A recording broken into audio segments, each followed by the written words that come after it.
evening, everyone, and welcome to the Finance Committee hearings on the FY 2023 budget. And turn things over to Town Manager Steve Bartha to get started. Steve? You're on. You're on. Thank you, Mr. Chairman. Members of the audience, those at home, what you have on the screen and what we're going to walk through tonight is the beginning of the budget overview for the Finance Committee. We won't spend much time on this particular slide, but you can see we've been working our way through this process since December to get to this point. We'll be going through the operating budgets and the capital budget this week with Finance Committee, continuing with the warrant review at the end of April and making our way to town meeting the third Monday in May. As we start the week of operating budgets, I wanted to make a note. Tomorrow night we'll be going over schools, library, and land use. Thursday night, which is the 14th, will be kind of a public works extravaganza. We're going to change things up just a little bit because we're going to have the team here that night. We'd like to try to go through the operating budgets that night, as well as some of the capital projects that are in the warrant, because we'll have the full team here to talk about some of those things. So that will make Thursday night a little bit longer, but it's a fairly light night in terms of budget review, and it should make the warrant review a little bit easier on the 25th when we focus on more policy and dollars rather than capital projects at that point. And we'll also be going over the ARPA plan that the Select Board adopted in September as part of the review on Thursday the 14th. I'm getting a lot of feedback.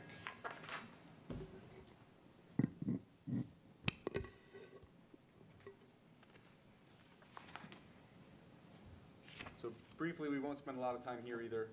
The goals and objectives that were adopted by the Select Board this year were slightly different than in years past. Historically, we've had 5 very broad goals that don't really change from year to year.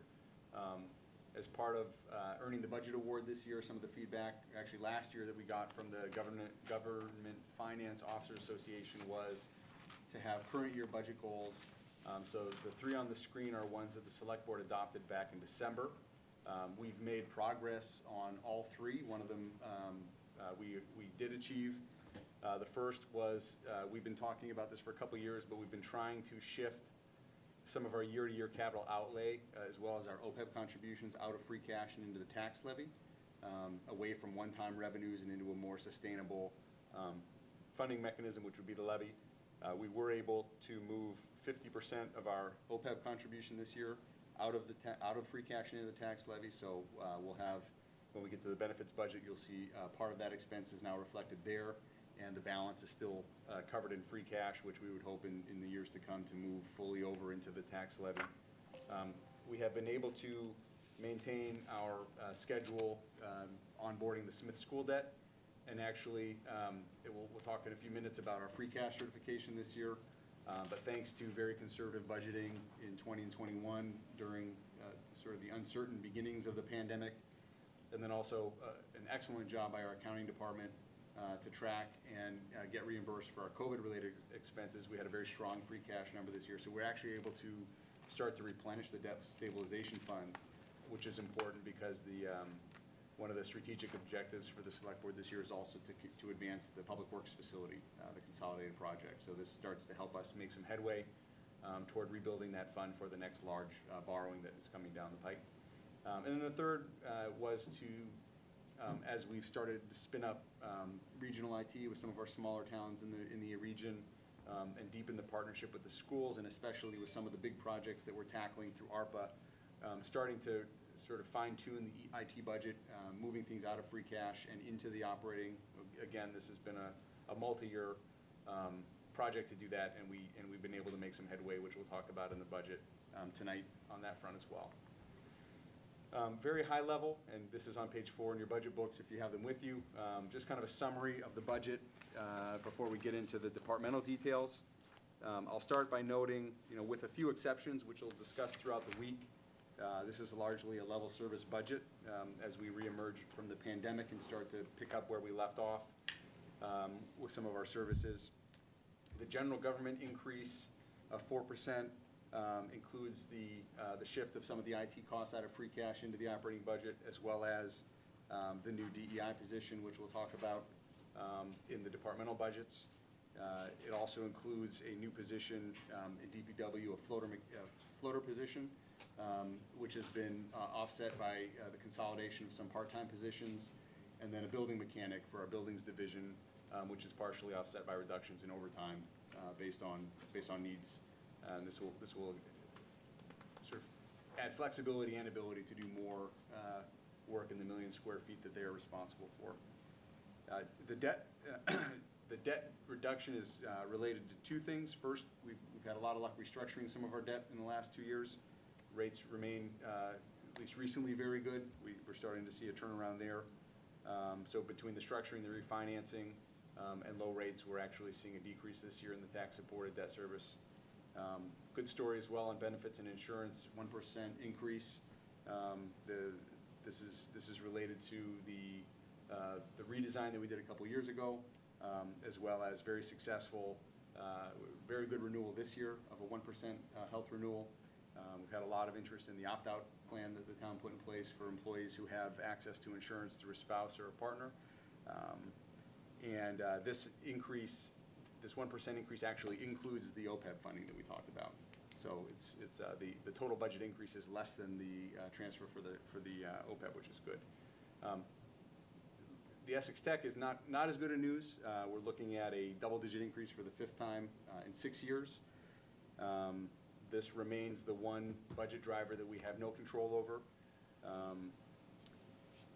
We understand it's more expensive to educate students at a school like that with specialty equipment and specialty faculty. We actually tried to make this point during our Saturday budget workshop. I've never heard any criticism of the budget itself. We think that they do a really good job managing their expenses, pursuing grants to offset costs. The concerns we've had have really only been about the admissions practices. We're overrepresented by about 2 times in the school based on population, and our assessment has increased from $1.9 million in FY17 to close to $4 million today. And that's close to $3 million that, or actually it's $2 million that we don't have to invest in all of our other services. Total net increase 3.44%. The total non-enterprise increase is 3.78%. But accounting for Essex Tech and the free cash transfers that we talked about, it's a 3.1% net budget, including the schools. Some revenue highlights. The levy increase of 3.2%. This is the Prop 2.5 increase along with the growth that's anticipated. Property tax represents 77% of the town's total revenue, and it is a stable revenue source. State aid is up 6.82% this year. $673,000 of that increase is related to Chapter 70 in the Student Opportunities Act. So 90% of that increase is Chapter 70, but still, positive is better than negative in terms of the change. And local receipts, we're starting to see, you can see some of the increases this year, not back to historic levels, but we're starting to see those bounce back a little bit coming out of the pandemic. Next, just briefly, when we look at our key reserves, these are all related to the financial policies that are in place. Building these has been a key priority in years past, and this gives a little bit of an overview of some of the things we're trying to accomplish in FY23. And the policies can be found on page Roman numeral 4 of the budget, so at the very beginning in the budget message portion. I mentioned earlier free cash. We had a very strong certification this year, driven both by conservative budgeting and by the state and federal reimbursement, as well as the fact that we did hold back more free cash 2 years ago in anticipation of the FY21, wanting to make sure that we could cover some of our known liabilities for the year. So the free cash number of $7.7 million is relatively high. We were at $7.2 million back in 18, so it's not. It's higher than it has been. We average around $6 million, in the $6 million range each year. which obviously gets reinvested by town meeting each year into liabilities and capital investments the following year. Debt stabilization, we continue to use that. You're seeing an uptick again this year, so we're starting to grow that again.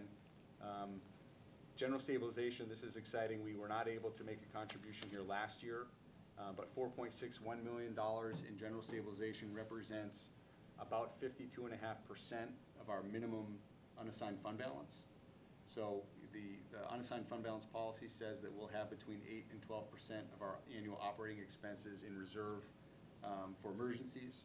And starting about 5 years ago, with the support of town meeting, we've been growing this general stabilization number to try to reduce the amount of unassigned fund balance that shows up each year in free cash, so that eventually, once that is sufficient, we'll be able to just adjust it for the increase in the budget each year, and it'll be a stable reserve for the town. So we're more than halfway there. It's taken a few years to get this far, but that's a positive.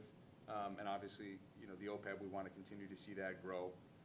We have a large liability associated with that, but we are seeing that number increase with positive returns, which is a good thing.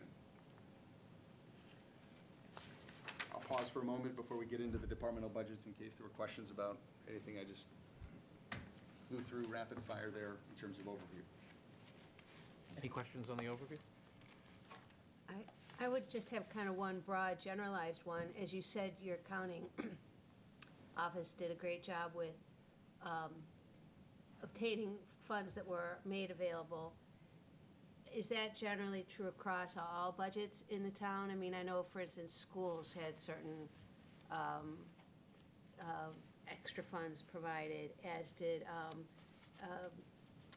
first responders and public health stuff, but just generally for the town, have there been resources available out there federally or statewide that we've been able to tap into? The answer is yes, and I think I would separate most of what I described there are reimbursements. On Thursday, we'll talk about the Arpa funding, which was essentially stimulus. So the Arpa plan is being used to complete projects. A lot of the reimbursements we're describing these were expenses incurred, and the teams, and I would say include the schools in that, did an excellent job this year of really digesting all of the guidance as soon as it was available, so that as the departments were responding to the emergency, they knew exactly what they needed to turn in to their accounting departments to make sure that we were able to get reimbursed for as much as possible for qualifying expenses and that sort of thing. So we certainly had some expenses that we would have had to incur anyway, because we have a civic and moral responsibility to respond to these things. We were able to secure reimbursement for some of that, which sort of softened the blow and certainly played itself out in the free cash certification. Thank you.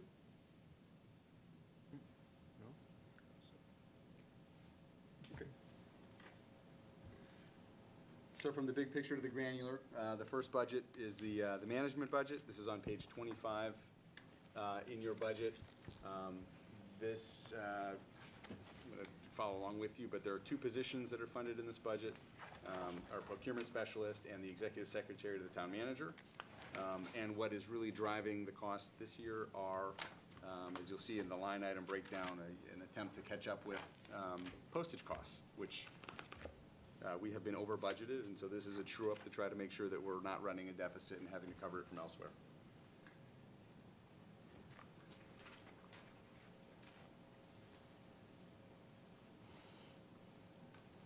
Eric, any questions?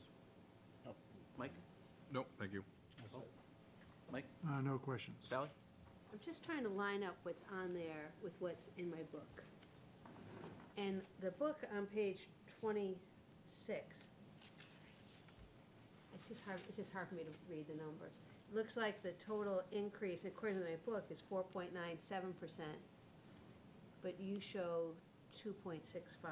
I'm just trying to figure out where's the discrepancy. It looks like, I think I see, the slide you're looking at picks up the FY, you see that? The slide's incorrect. Yeah, the budget book is correct.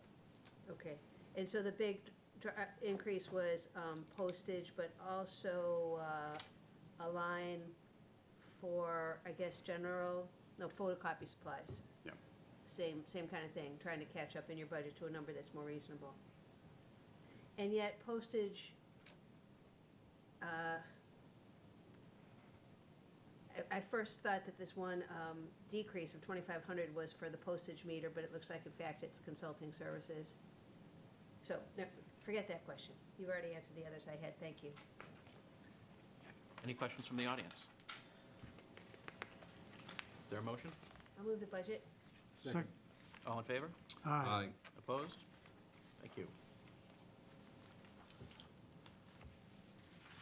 Next is the department head budget, and pleased to report, it looks like the slide and the budget book match, so we'll, Which I'll be sweating out for the remainder of the meeting. so the big change here is the inclusion of the new equity and inclusion position that came out of the Welcoming Community Group report last year, and was a priority of the select board in their goal setting for the year. So when you back that position out, the year-over-year increase is about 3.8%, and that also includes some market adjustments that were approved last September by the select board as part of the management compensation plan. So this budget includes the 9 full-time positions that are laid out on the narrative in your budget books, and again, really the story here is the new equity inclusion position, which we're pleased to report will be starting April 19th. So we'll have a press release coming out within the next day or so, and we were able to secure our preferred candidate for the job. We're very excited about that. Want to just tell us a little bit about what the role is going to entail? So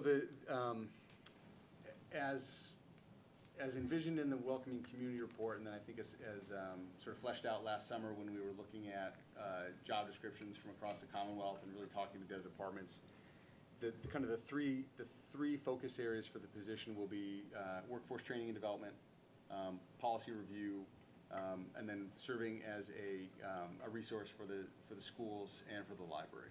So it'll be a town-based position, but it'll be able to work. The person will work closely with the other departments, and there'll also be a staff resource for the Human Rights and Inclusion Committee, which has a lot of new energy on it in the last couple of years. But really, sort of internally, it's a resource for employees in terms of training and workshops and the like, and then also through the Human Rights and Inclusion Committee has sort of a community engagement focus. So it could be speaker series, workshops, programming at the library, things of that sort. Great, thanks. Eric, any questions on the budget? Related to that, who's the equity inclusion reporting to? It's a member of the management team, so it'll be a direct report to the town manager's office. It'll be the office is connected to HR, so it'll work in terms of a working team. A lot of the work will align with the human resources, but it'll be part of the town manager's orbit. So Thank you. That's more at the root of my question, how it connected with HR. Yeah. Yep. Absolutely. Yeah. So kind of both. Got it. Mike? Nope, thank you. Paul? Yeah, I'm just pleased that we have this position filled. I mean, being a member of the HRIC committee, I can tell you that we're very enthused, supportive, and we were hoping that we could get this accomplished, but it takes a little time. Still waiting for the announcement, so, but we're happy. We're very pleased to be working with someone. Not that we've had excellent cooperation in the past from other liaisons from the town, but this is going to be extra special, I believe. Thank you. Mike? Yeah. Was there any possibility of including this person with another city or town, connecting them together, so that this would be in like kind of a part-time position rather than a full-time position? We discussed that. The select board discussed that. We looked around, and the short answer is a lot of the communities, Swampscott, Beverly, they have their own full-time positions. Well, Beverly, the guy left, didn't he? Yeah, they're going to be recruiting to fill theirs as well. So the short answer is, we looked at it, but it didn't make sense. We thought there's enough work to do here. There's enough work in those places. In some ways, the work is universal, but in other ways, it's very unique to the jurisdiction where the person is embedded in doing the work. We didn't think it also affects your candidate pool to try to find somebody who's going to give you part-time versus full-time. Okay. So, Sally? Thank you. So I know you touched on the fact that the person in this position will work with schools and with the library, but will part of the job also be in broadening recruitment to Yes. engage in more opportunities for people of different backgrounds to be able to apply for work here too? Is that part of the process or part of the job? Yeah, and I'm glad you slowed down and pointed that out. I sort of glossed over that, but when I talked about internal with working, training and development, recruitment is a key part as well. This is a position that will work very closely, reviewing our job ads, attending job fairs, helping us do outreach to make sure that we're casting as wide a net as we can to fill positions. We talked about, we've been in close contact with the North Shore NAACP recently. They had made a series of recommendations to the town, most of which we were already sort of working on or in full agreement with. And one of their ideas, which we readily agreed with, was in terms of police recruitment. So we're a civil service department, so it's very well defined in terms of how you request a list and what criteria are used to develop that list, and we have to hire and order down that list.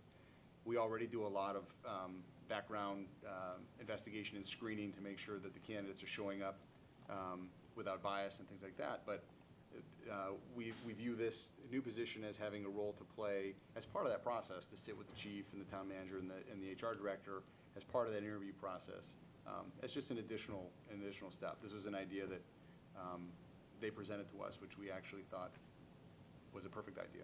So, yes. Thank you. Mr. Chair? Yes.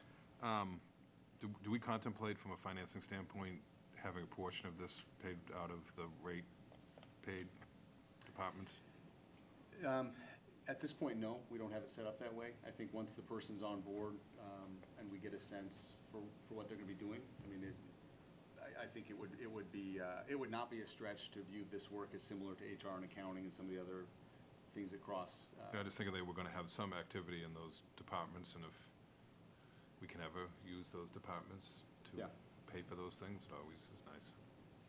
I see Rodney's taking some notes for the FY24 budget. Never too early to start planning.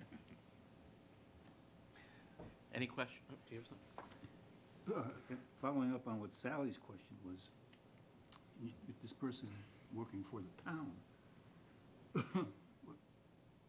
as an HRIC person, we've always talked to the schools about trying to get more minority hires, and very little success, to be honest with you. So this is also a possibility that a person from within the town, there's an overlap, schools are the town. So it might help us too in recruitment in another area. Questions from the audience? Mr. Bates?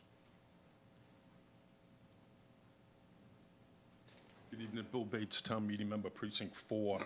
I gotta say, I'm a little bit at a disadvantage here. I think this is the first time in 25 years as a town meeting member that I don't have my own budget book.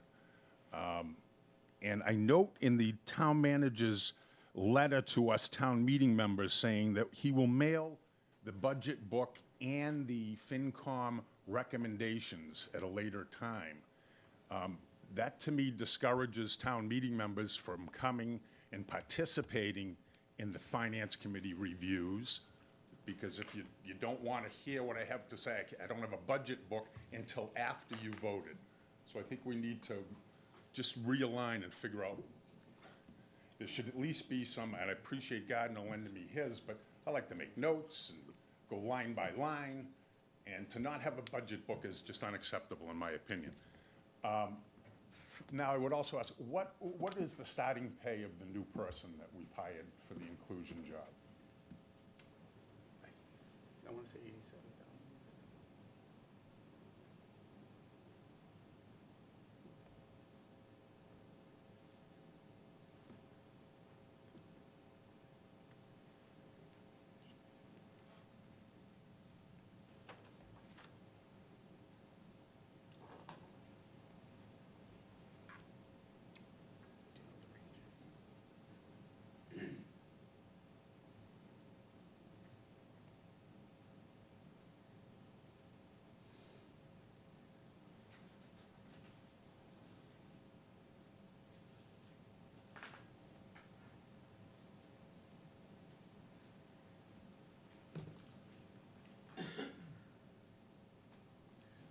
So we were just looking up the range. I wanted to make sure I saw the range and the position. So the range for the position is 73,000 to 96,000 on the management compensation plan, and the starting salary will be 87,000. Thank you.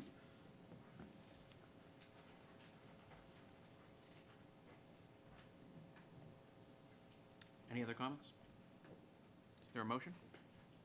I'll move the budget. Second. All in favor? Aye. Aye. Opposed? Thank you.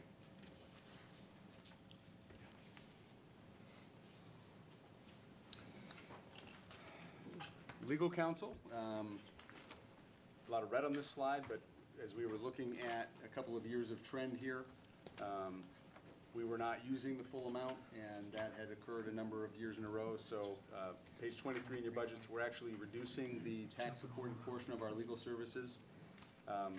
The small box on the screen does not appear anywhere in the budget, but as part of the process, we like to pull that out rather than having to go to the 4 separate budgets to see that. You can see, tax-supported is one portion of the legal expenses. We use Murphy, Hesse, Toomey, Lehane as our legal counsel, but we also use specialty counsel from time to time. For example, the electric division uses a counsel that specializes in utility law. We occasionally use experts for land use law, but Murphy, Hesse represents the town, has done so for quite some time. We have a very competitive rate with them, and so the reduction here is to better align with actual trend. Sally? I have no questions, thank you. Mike? All set. No questions. The only thing I think I ask this probably every couple of years, but do we do a review every once in a while just to make sure that it does not make sense for us to go to in-house counsel?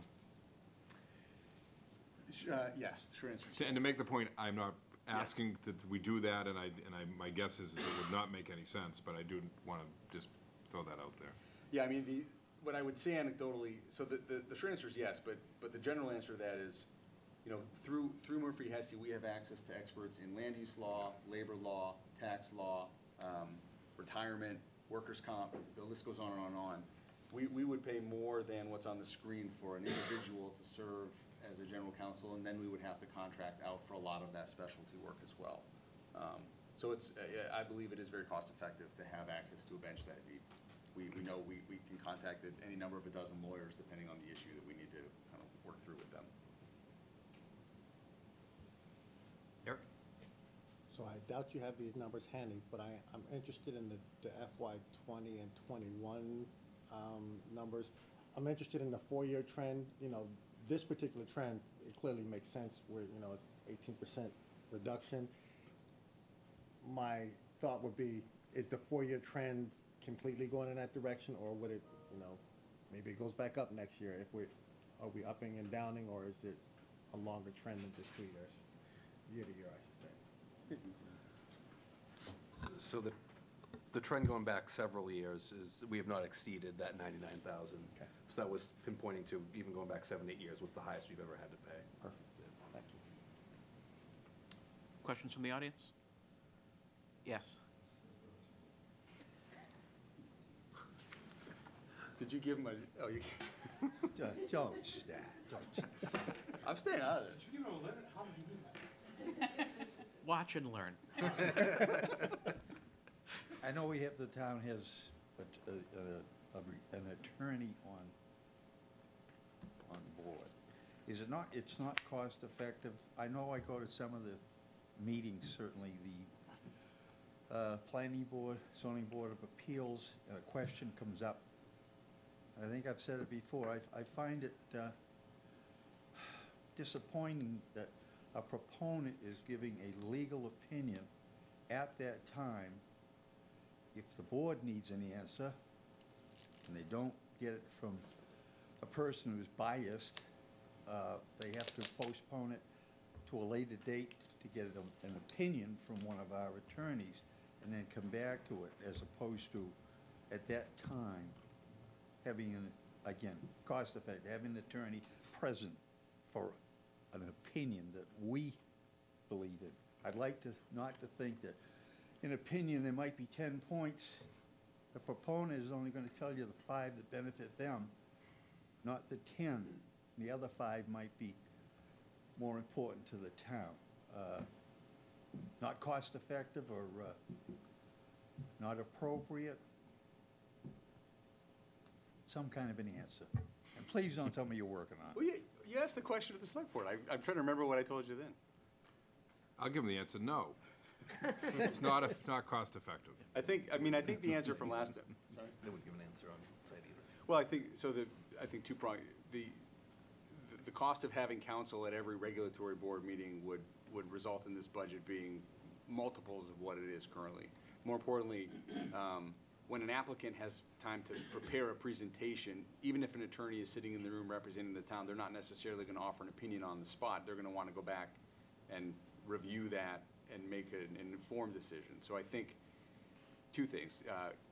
You need to have qualified staff at the board or committee meetings, which I believe we have.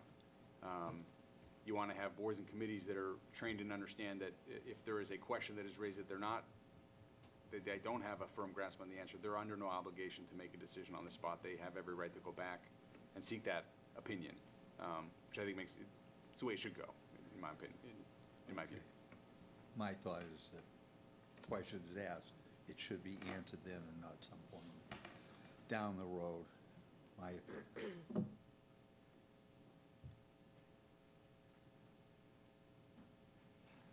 Any other questions or comments?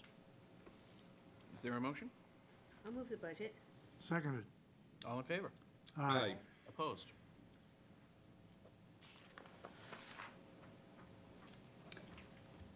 The next next three budgets, because we've covered legal counsel, moderator, select board, and on the next slide, the finance committee reserve, our legislative budgets. No changes this year. Proposed to the moderator budget, a modest increase to the select board budget based on MMA fees going up a little bit. Happy to take questions on these. If there are any. Yep, you said MMA, Mass Municipal Association dues? The dues, a slight increase in the dues. Okay. We'll take questions together, but have to vote them separately. Any questions? I guess, again, when it comes to the select board, have we done a review of what other select boards are paid for? We did that last year. Yeah. And town meeting approved a $500 increase to the board members and the chair for the first time in, I want to say, 30 years. But we did a pretty comprehensive study, and we're very competitive in terms of what communities are offering in terms of a stipend. We're up to $1.27 an hour. And worth every cent. Yeah. You get what you pay for. Went up after you left. Yeah, 20 years after I left. Any questions from the audience? Is there a motion to move the moderator's budget? Move the moderator budget. Seconded. All in favor? Aye. Opposed? Thank you. And the select board? Is there a motion? Motion to move. Second. All in favor? Aye. Opposed? Great. Finance Committee, Finance Committee. Well, we've got to add our party. One more. The line for Yep.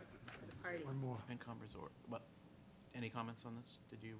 I mean, I would, as a note to Sally, if you want to have a party, you can't pay for it out of the reserve because that would be a planned expense. And I could just kind of by get it. It's a law, these are spontaneous- for- a spontaneous unless party. unless it's a surprise party, I suppose you could pay for your surprise party out of the finance committee. So this is another one where, we've had this relatively stagnant for the last few years, but we have had instances in which we would have liked to have had more money in that account to be able to deal with issues. Is this an area where we should consider increasing it in future years? I forget, we're so far below the statutory threshold, I don't remember what it is, but it's in the by law, we could budget in the millions of dollars here. We never have. I want to say it was around 75,000 when I started. And we have used it, Yep. more often than not, we've used it. Yeah. We used it this past December for the regional IT buying opportunity. Yeah. We've used it in the past to pay for a spike in health claims at the end of a fiscal year, overtime in public safety. It was used when Wayne retired to fund the recruitment process. Right. So it's been useful. You could increase it, certainly, and anything you don't use goes back to free cash at the end of the year. This number has worked, but that's certainly a policy Would it be, if we were to raise it, would it be something that you as a management team would be opposed to? At this stage of the game, maybe, because we have a balanced budget at present, and we Yeah. would have to make an All right. adjustment elsewhere, but That's I why think I asked the question. going into the budget process, I think that, the select board chair is sitting here listening to this conversation, and that's something we could certainly discuss going into next year's budget. I mean, I'm fairly certain, if I remember correctly, we didn't have enough to handle what we wanted to do in December, right, was part of the We issues. did. There Do was we a have just question, enough? I think the question in December was, if we use it now, what happens if we need Yeah, this amount when we get Right. closer to the end of the fiscal year? right. And that remains an open question, but, so historically, this is used for that period of time after annual town meeting and before the close of the books, so that if there's a small adjustment to be made, we can convene just the finance committee and not the full town meeting to make a budget transfer. So, historically, that's kind of the spirit of what this, reserve is for statutorily. Is there a motion? I'll move the budget as written, the 125. Second. All in favor? Aye. Opposed? Great.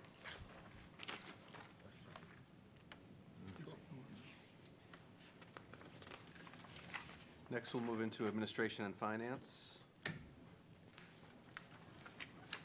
First is the accounting budget. You can see a moderate increase, 1.17% overall for the department. A couple of drivers. One is a new contract for our OPEB actuary. So that was up and went out to RFP, and we actually selected a new consultant to provide those services. Also, you'll see a shift from tuition to training based on the needs of the new staffing. So we historically have budgeted some tuition funds. We don't currently have anyone that would be taking specific tuition-related courses like collegiate work. So instead, we've shifted that to training, as we have 2 new employees in the office. That'll give them some opportunity to take some Mass Municipal-specific training, which is, again, more in line with a training budget than a tuition budget. Eric? Only one question. OPEB means? Other post-employment benefits. Thank you. So retiree health insurance. Got it. Mike? Nope, thank you. All set. Mike?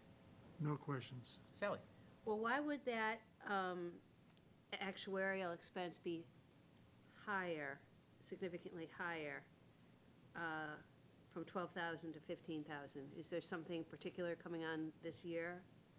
No, I think we just wanted that we were going out to bid, and with prices on every bid we go out to issue being higher than we previously saw, I think we wanted to make sure we had some cushion. So when a bid for this work, is it a multi-year? Yep, so we do, the max we can do without town meeting approval is 3 years. So we did a 3-year bid, which will give us 2 full valuations as well as 1 intermediary rollover. Okay, and that firm, that effort, that work is to look at what we're doing annually in terms of catching up to where we need to be, right? Isn't that what that function is? Yep, so they'll do a full study on what we need to do to be fully funded. One of the benefits, as we saw when we went to RFP, is there's a lot more consulting that some of these firms that can provide that we haven't historically tapped into. So I think that'll be an exciting opportunity moving forward as well. Great, thank you. Any questions from the audience? Move the accounting budget. Second. All in favor? Aye. Opposed? Thank you. Next, we have the assessing budget. See a slight decrease on the salary and wages side, and then an increase in the operating expenses. That's a 23.68%. That's driven by a couple of factors. We included some money for land appraisals. We have a couple cases that are potentially ATV cases. We want to make sure we have a budget in case we need to bring in an independent appraiser. And then the other 2 are subscriptions for services. One is for valuation services, and the other is a flyover technology. That'll help us not only to capture properties when we're not able to gain access, but also give some pinpoint measurements that are even more fine-tuned than someone could go out in the field and do from that flyover technology.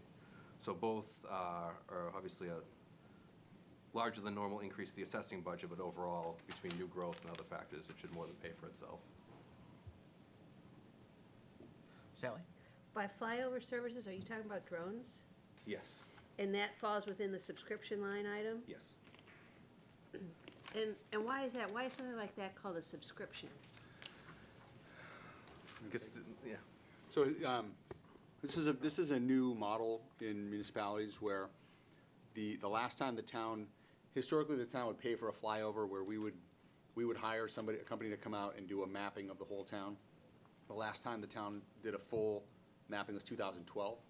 So anything that has happened on the ground since 2012, we don't have accurate dimensional records or perhaps work done without permits, et cetera. This new model with the company called Near Maps is rather than a single town hiring them to do a flyover, they're getting contracts with many municipalities. We're going to have flyovers 2 to 3 times a year. So our maps that'll be used by assessing and shared with planning and engineering and zoning will now be refreshed every 3 or 4 months rather than every decade. 2 examples the assessor gave us in piloting this. We had a commercial site up at Cherry Hill, and it's difficult sometimes to capture the scale of these buildings, even when our staff is on the ground or Patriot Properties on the ground. They concluded after looking at the updated mapping that they were off by about 5,000 square feet in terms of the size of the building. That has implications for valuation, tax collections on an annual basis.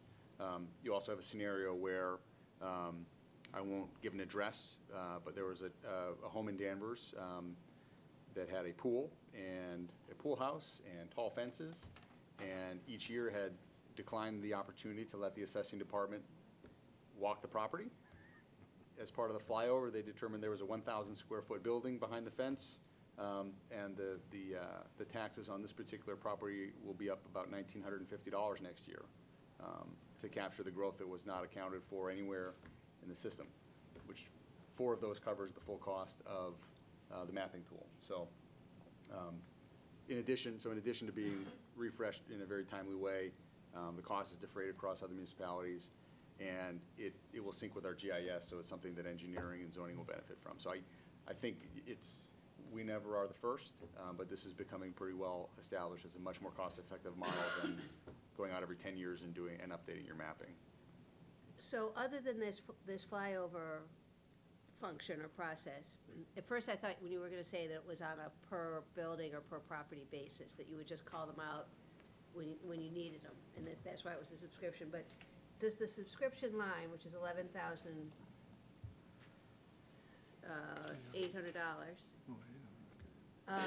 does it include anything other than the flyover? Is that completely for that? There's 2 things. There's CoStar's. Yep, so the other one is a subscription to CoStar services for evaluation, for sales. I see. Okay, got it. CoStar is a commercial real estate service, so we have, and unfortunately, you can't share a license across an organization. So our planning and economic development has a license with CoStar. It's where you get real-time information about the commercial real estate market in your municipality. So it's important in assessing because we have a lot of commercial in town, and it's helpful for the assessor to be able, when we're getting calls about valuations and potential abatements or appeals, to be able to have access to the same information that the other parties are looking at. So. Geez, and I thought subscriptions were like to magazines. But that's the no flyover, right? That falls under that line item. Yes. Got it, thank you. Mike? And once the permits from the building commissioner's office are settled and the information gets transferred to the assessing department, how long a cycle is that? So the growth gets captured the following year, but the information gets updated a couple times a year. I mean, depending on, it's not a daily basis, but there's the offices are, in addition to being physically 10 feet from each other, Yeah. that information is shared pretty regularly. How often it's put into the system, I couldn't answer that on the fly. Well, in the past, it's taken 2 or 3 years to get some things up to date. And I think we're losing revenue that way because it's not as thoroughly checked on. Maybe these drones will take care of that, I don't know. Well, we're still subject to the statutory timelines where your valuations can be 18 months stale by the time they're used. So we're always about a year behind the market. It's probably always going to be 18 months, but to your point, it shouldn't be 3 years either. Right. Okay, thank you. Paul? So the example you used on the property, which I guess there was another building outside the fence, that was detected through the flyover, correct? That doesn't That doesn't take 18 months to rectify, does it? Those adjustments can be made in the system. So Mike's asking a question about when the permits are issued by the building department and then certificates of occupancy are issued, and how long does it take for that information to end up in the system? But somebody still needs to go back and review that information. So if you have your flyover, it's not necessarily the case that the next day it's going to be in the system. Doesn't fall under new growth. It would the following year. Following year would, yep. So basically, the definition of new growth is construction, buildings, homes, businesses, condominium type things. And we're looking at, I think we're looking at a decrease, aren't we, this year? No, 600,000? So we historically have budgeted 600,000 to be conservative. We routinely exceed that. Okay. Sometimes by a pretty good chunk, but Yeah. we always I think one year we did raise it, and that was the year we came up a little short, so. We increased it to $700,000 about 4 years ago, and we cleared 630 that year. So we learned our lesson and dropped it back down to 600. I do think, to Mike's, I think we approved state legislation a number of years back in which we accelerated the process in terms of that capture. So basically, I think what he's saying is that you've got say, a single-family house that gets converted to a 3-unit condominium. There is a delay in terms of how that, till those 3 units are basically assessed individually.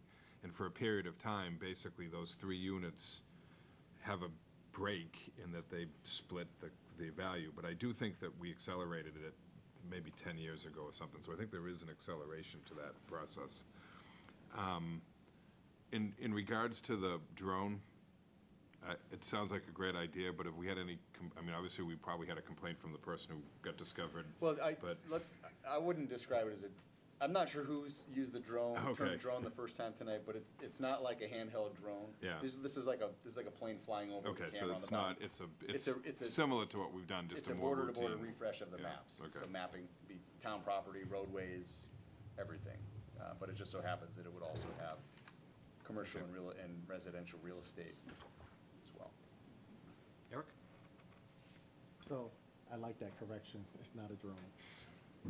So, my question, these are some really small numbers, but I've seen it in a couple of the different line items. So fitness club memberships and tuition reimbursement appear and don't appear in different budgets. And so, my question is, I think, broader around, they look like those are HR-related benefits that if someone takes advantage of it, then it's showing up, and if they don't, it doesn't.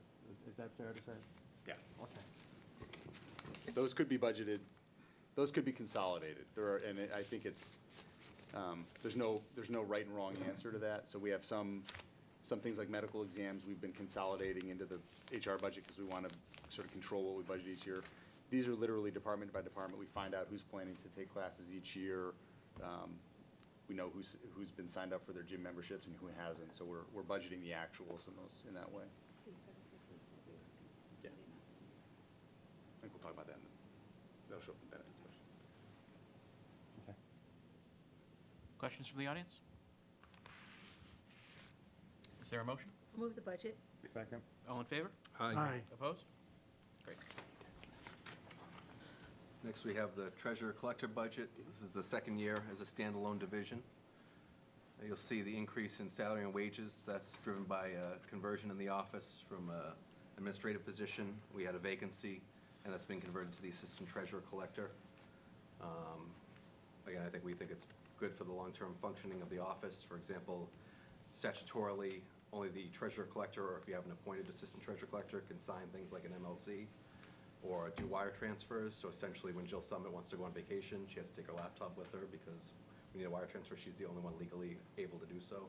So from that perspective, and then I think it's just a general resetting of that office. There's going to be some more through e-permitting, some more online payments that will need to be processed, updating some policies and procedures. So I think, again, for the future of the office, having the treasurer and the assistant, while still maintaining just 4 full-time employees, I think is a good fit. Eric? How are positions, how do you scale salaries for various positions and/or renegotiate or increase, increase responsibility, increase wages, what sort of process or framework do you use so that you know what you're doing? It's a good question, and I'll start by answering a different question. So in 2017, so we have 7 collective bargaining agreements, and every 3 years, those get renegotiated, and both the town and the unions bring market data to those processes. So for the majority of our employees, that process plays out through the collective bargaining process. For non-union employees and management level employees, you should use an outside consultant from time to time to do a compensation and classification study to make sure that your positions are arranged in a logical way in terms of duties, responsibilities, risk managed and compensation, et cetera. So you're making sure that your structures internally align, but then you're also making sure that your salary ranges are competitive within the market. So in 2017, we did a comprehensive comp and class study for the 60 or so non-union employees that we have, and that was the first time that had been done since 2001, so it was sorely needed. On a moving forward basis, the plan is to take sort of subgroups of that. Rather than do all 60 every X years, we may take all of the assistant positions, and in a particular year, use some of our consulting services to do a small-scale study of those positions. When a vacancy occurs, even if you've done a recent study, you're going to reach out through one of our listservs. So we belong to the MMHR listserv, which is, we have access to all the HR directors across the Commonwealth. I may reach out to my colleagues, and we're just getting, fresh data to support or to compare. In terms of job descriptions, we would go through a process where we sort of review. Some of our job descriptions are very current. Some of them go back 45 years. So when a vacancy occurs, the first thing we do is update the job description, and that involves working with colleagues elsewhere to get current copies, look at it through the Danvers lens to make sure that, because no two communities are set up exactly the same way. I think specifically to the position we're talking about now, and then also in a few minutes we'll talk about the clerk's office. When Joe Collins was here as the Director of Administrative Services, he was statutorily both the town clerk and the treasurer collector. When he retired, we intentionally did not backfill those positions because we wanted to go through the process to appoint his successors, see how that worked out. 2 years in, Jill Summit and Kathy Ellsworth have made the case, and we support the case they've made, that there really is a need to have an assistant in both of those places to support the work that's happening in the offices. So we had their job descriptions, which were not that stale. We were able to update those, do some market analysis. So that was a very long answer to a very short question. But No, but it's you opened helpful. the door. The collective bargaining question was a subtext that was in my mind that I hadn't phrased properly, but you answered it. Thank you. Mike? Nope, thank you. All set. Mike? No questions. Sally? Well, I know among the accomplishments listed for treasurer collector was the $13 million bond sale in September. And I was wondering if you could remind us what was included in that bond sale and how did it go? It went very well, and if you give me a second, I will pull up the results.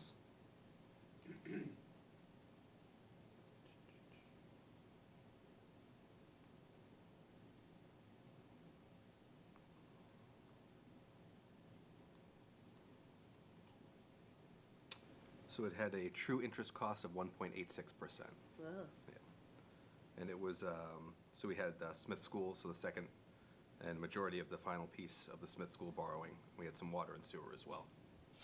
That's great, congratulations. Thank you. And in strategic goals, there's a reference to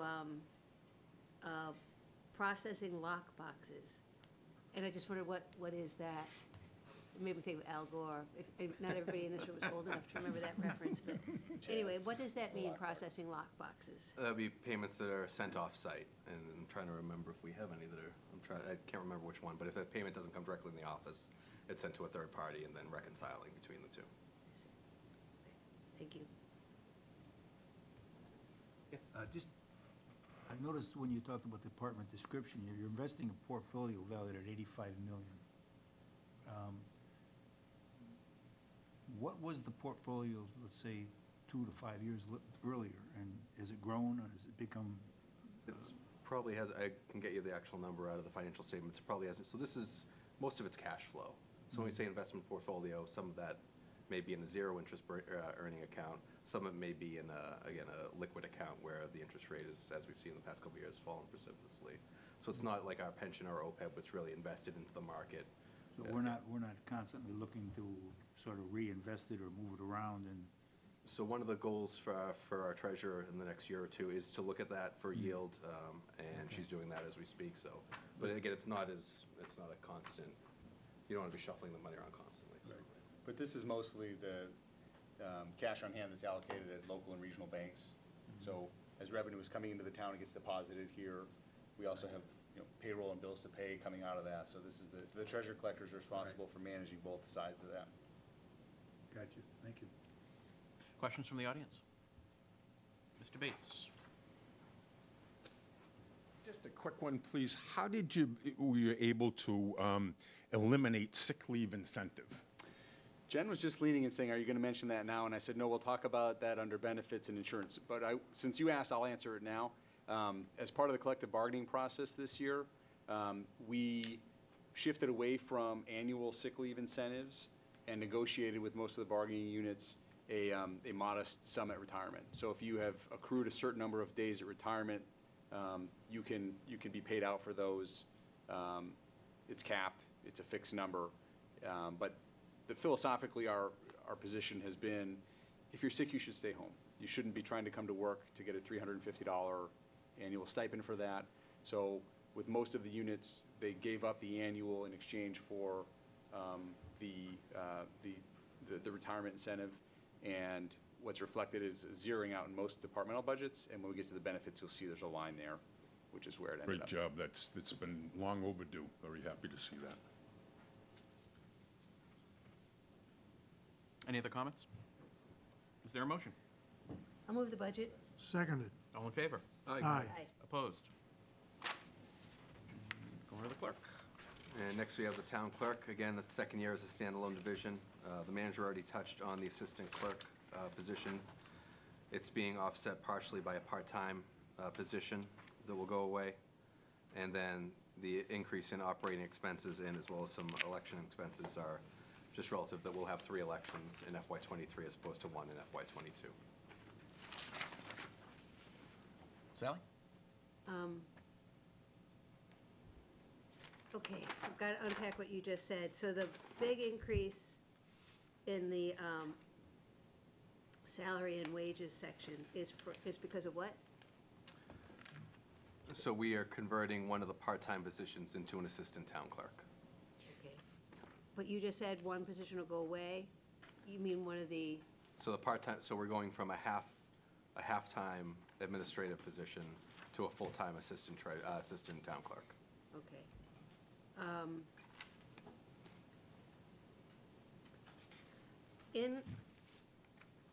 And I know that the elections are coming up and that's one of the lines in here, but it's hard sometimes for me to follow across. The 16,480, is that for the election workers? Correct, yes. And then there's a large overtime, is that also related to the election? Correct. That's all I have, thank you. Mike? Just, what do we, what kind of interest rates are we getting for our money now in the bank accounts? It's very low. This question came up recently, I think when I was doing one of my quarterly reports, and we saw the total investment income down and by something like 90%. And when we researched the interest rate, it's because the interest rate had dropped 90%. So the money that we need for cash flow, right now the interest rates are very low, and we're not earning as much as we'd like, as much as we've seen in recent years. However, that is starting to tick up now that the Fed's announcing rate increases, so we hope to see that number rebound. Is it less than 1%? It is. Just trying to pull up the total. Because I keep looking at CDs at the bank and they're saying, well, But hang on for a Mike, while.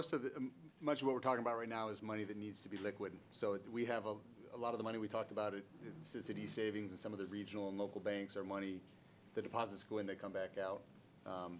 And then the other end of the spectrum, we have, our OPEB investments are invested, as you would in more aggressive investments, which are long-term. So The rates on the liquid accounts right now are virtually non-existent.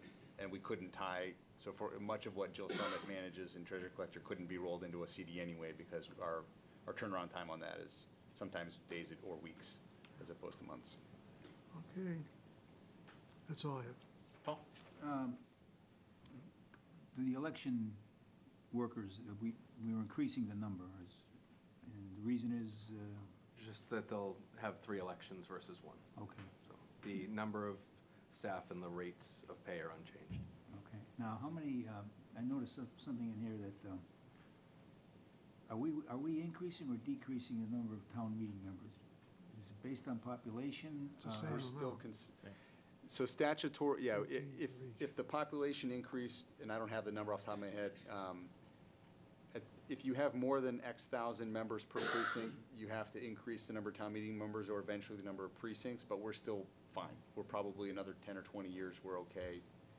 And I think, don't- I believe in 2010, after the 2010 census, we actually went up more than we had to, anticipating that we wouldn't have to do it again for quite a while. Yeah, there's a range you have to operate within. Oh, okay. Yeah.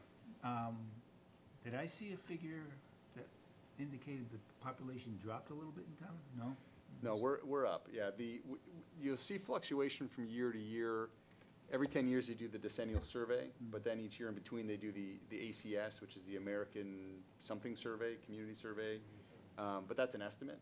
And so often you'll see, it's not uncommon to see that on that 10th year, the number is lower than the previous year estimate, but that's only because it was an estimate. But our population is up. We're at just over 28,000 now. Okay, all right. Right, that's it, thank you. Mike? Nope, thank you. Eric? I do have a question relative to website, unless you're going to talk about it later. Because the transition of clerk documents and submissions to new website suggests significant upgrade to the website. I may have missed it, but if it's coming later, I'll wait. We're going to talk about that on Thursday Okay. as part of ARPA, unless Jen wants to talk about it in a few minutes. But we are going through, we are migrating to a 21st century website. So I will wait for the big reveal. You don't have to spill the beans completely now. Have fun. Multiple colors, all kinds of stuff. There's fireworks to go There we go. along, so. All of that. I will have tons of questions then. Excellent. I think so. I think in my years on this committee, I have never received outreach from a citizen, especially early on in the budget season, about something that wasn't a kind of a sexy warrant article. Until this year.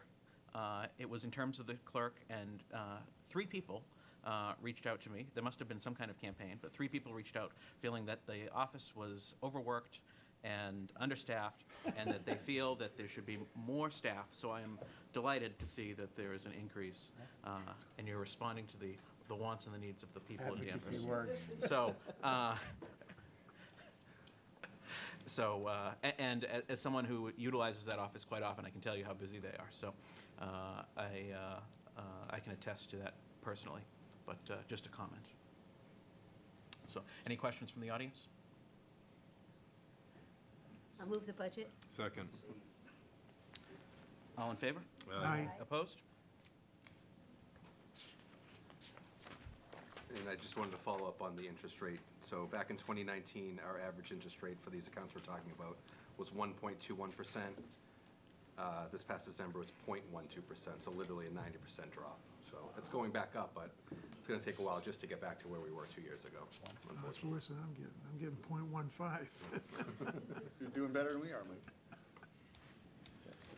Next, we have the debt Page service budget. 81. Yep. Could you tell us what page of the budget you're, Page 81. thank you. I'm sorry, I brought printouts near and there. I should have noted too, we tried to add it, it's on the bottom left of each slide, but can't- we'll read it out loud as well. Thank you. Yes, 81. Thank you, I appreciate it. We have hard copies of the PowerPoint. I can grab them in as well. Sorry about that. No. Next, we have our debt service budget. As the manager mentioned earlier, we see a net debt service increase of 0.98%, but the actual budgeted amount is a decrease of 2.48%. Based on that refunding we had last spring that saved over the life of the loan will be a $6 million savings. Most of that was on the high school project. We also had a favorable rate of returns we had just discussed recently on the Smith School bond that we did this past September, and as well as the constant use of the debt stabilization consistent with our debt peak analysis that we update each year for the Smith project. Sally? I don't have any questions at this time, thank you. Mike? It's disturbing on the HVAC systems.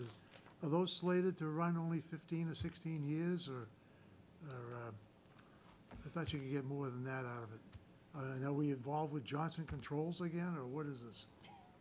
So that is just the life of the bond. I won't speak, I'll let Dave Lane on Thursday speak to the life of the HVAC unit, but Okay. that's just the life of the borrowing. Yeah. Okay.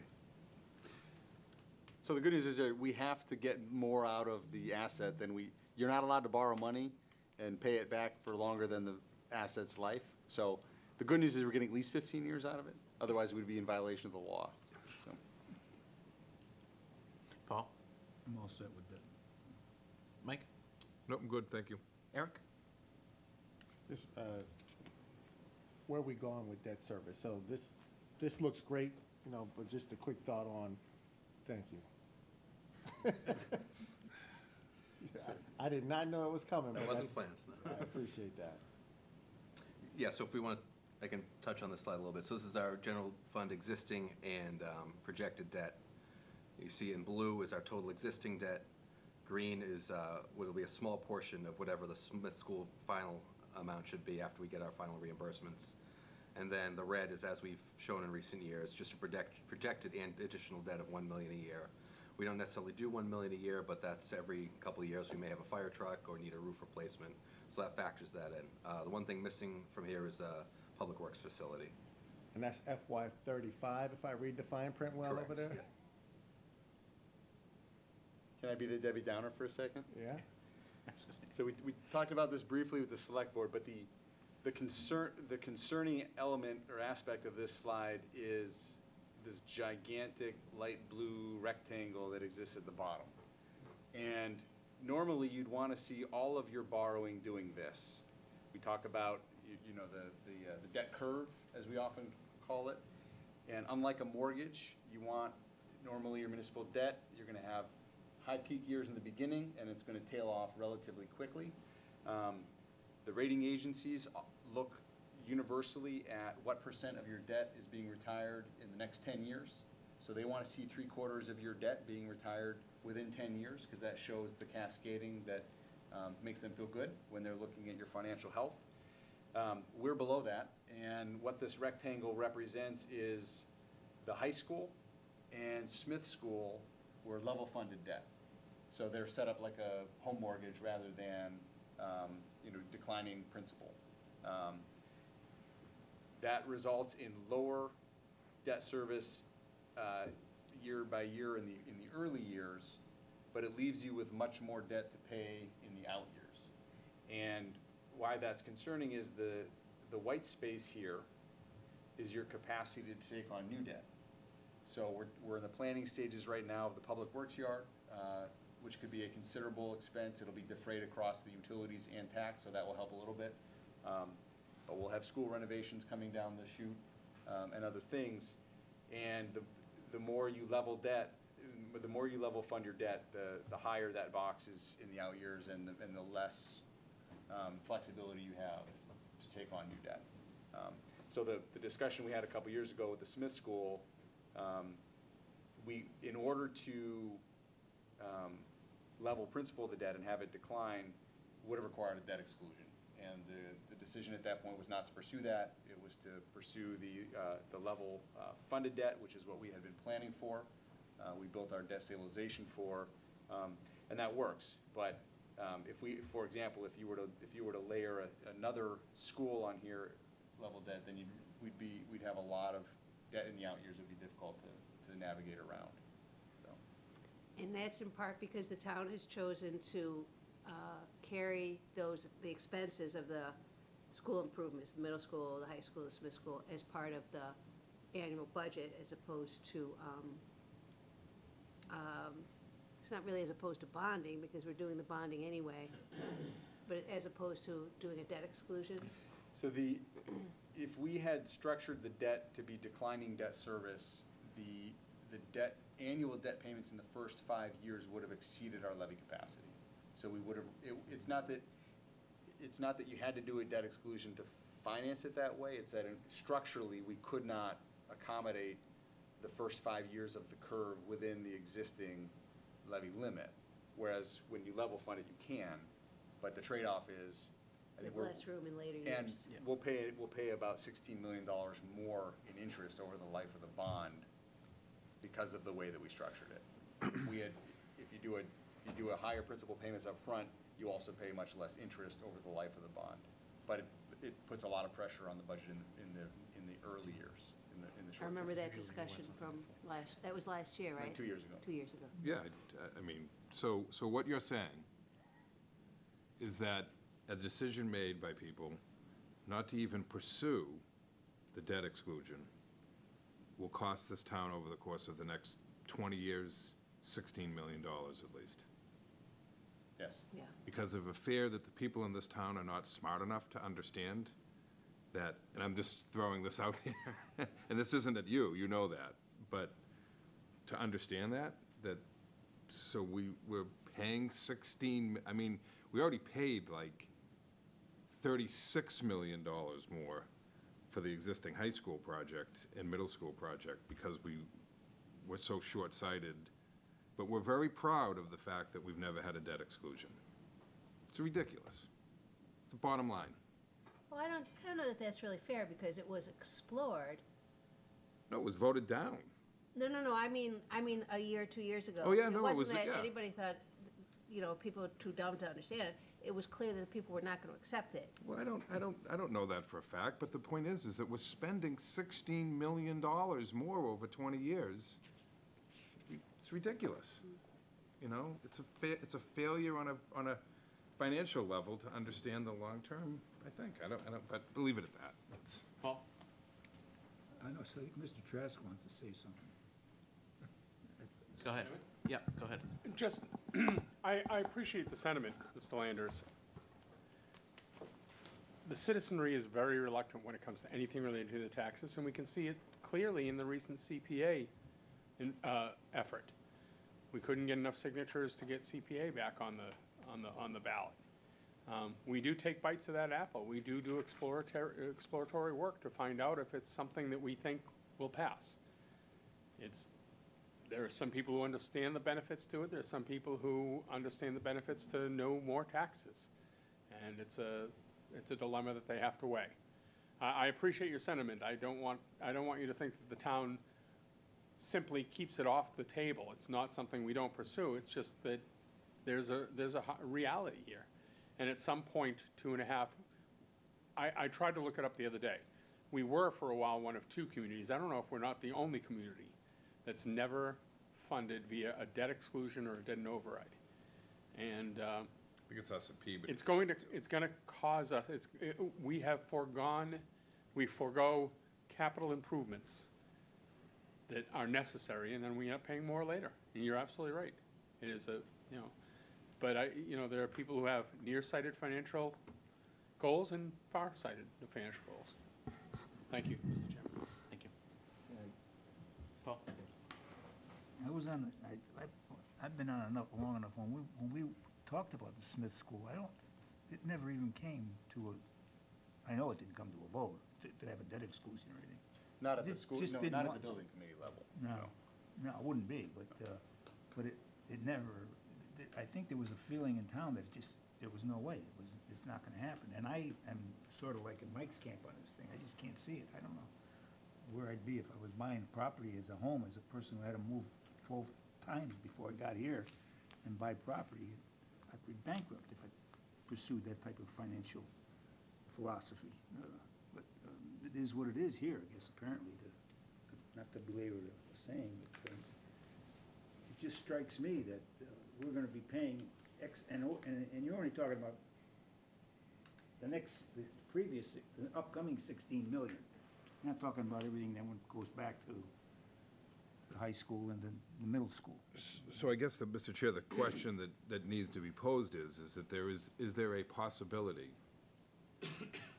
that at some point with the existing debt that we have, that we could correct what may or may not be a mistake by pursuing to exclude a portion of the existing debt that we have to be able to do it in a quicker fashion and save more money?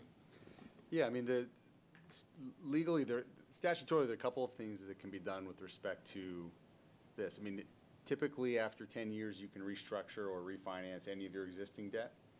So you could take a level funded bond and convert it, but that would have the same short-term pressures that borrowing it in that format from the beginning would. So in other words, as you take a level funded debt and turn it to a cascading debt, you'd still have that upward pressure in the first few years. If you could accommodate that within a tax levy, you do that. If not, you could exclude that portion of your debt.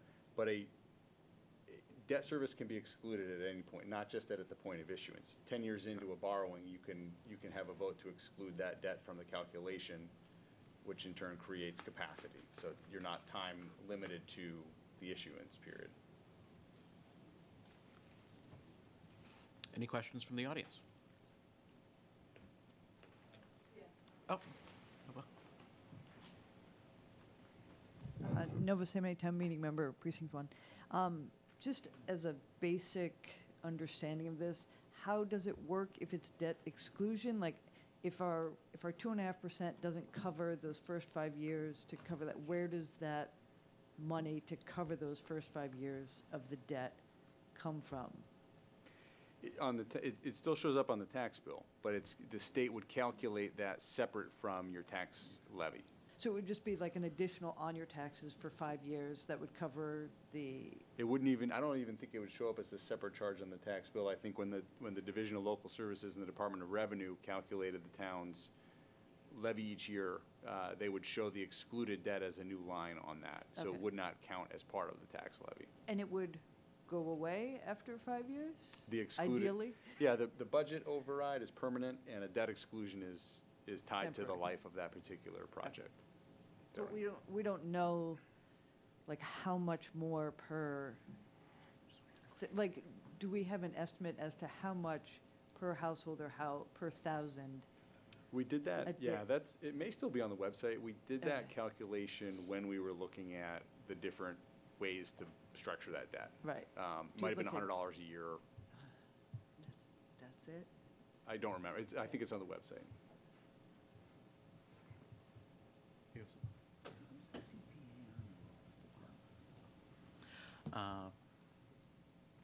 Anything else? I have one more Yeah, question. go ahead, Sal. So the chart on page 82 shows that the the debt service budget figure is over $100,000 less than for fiscal '22, right?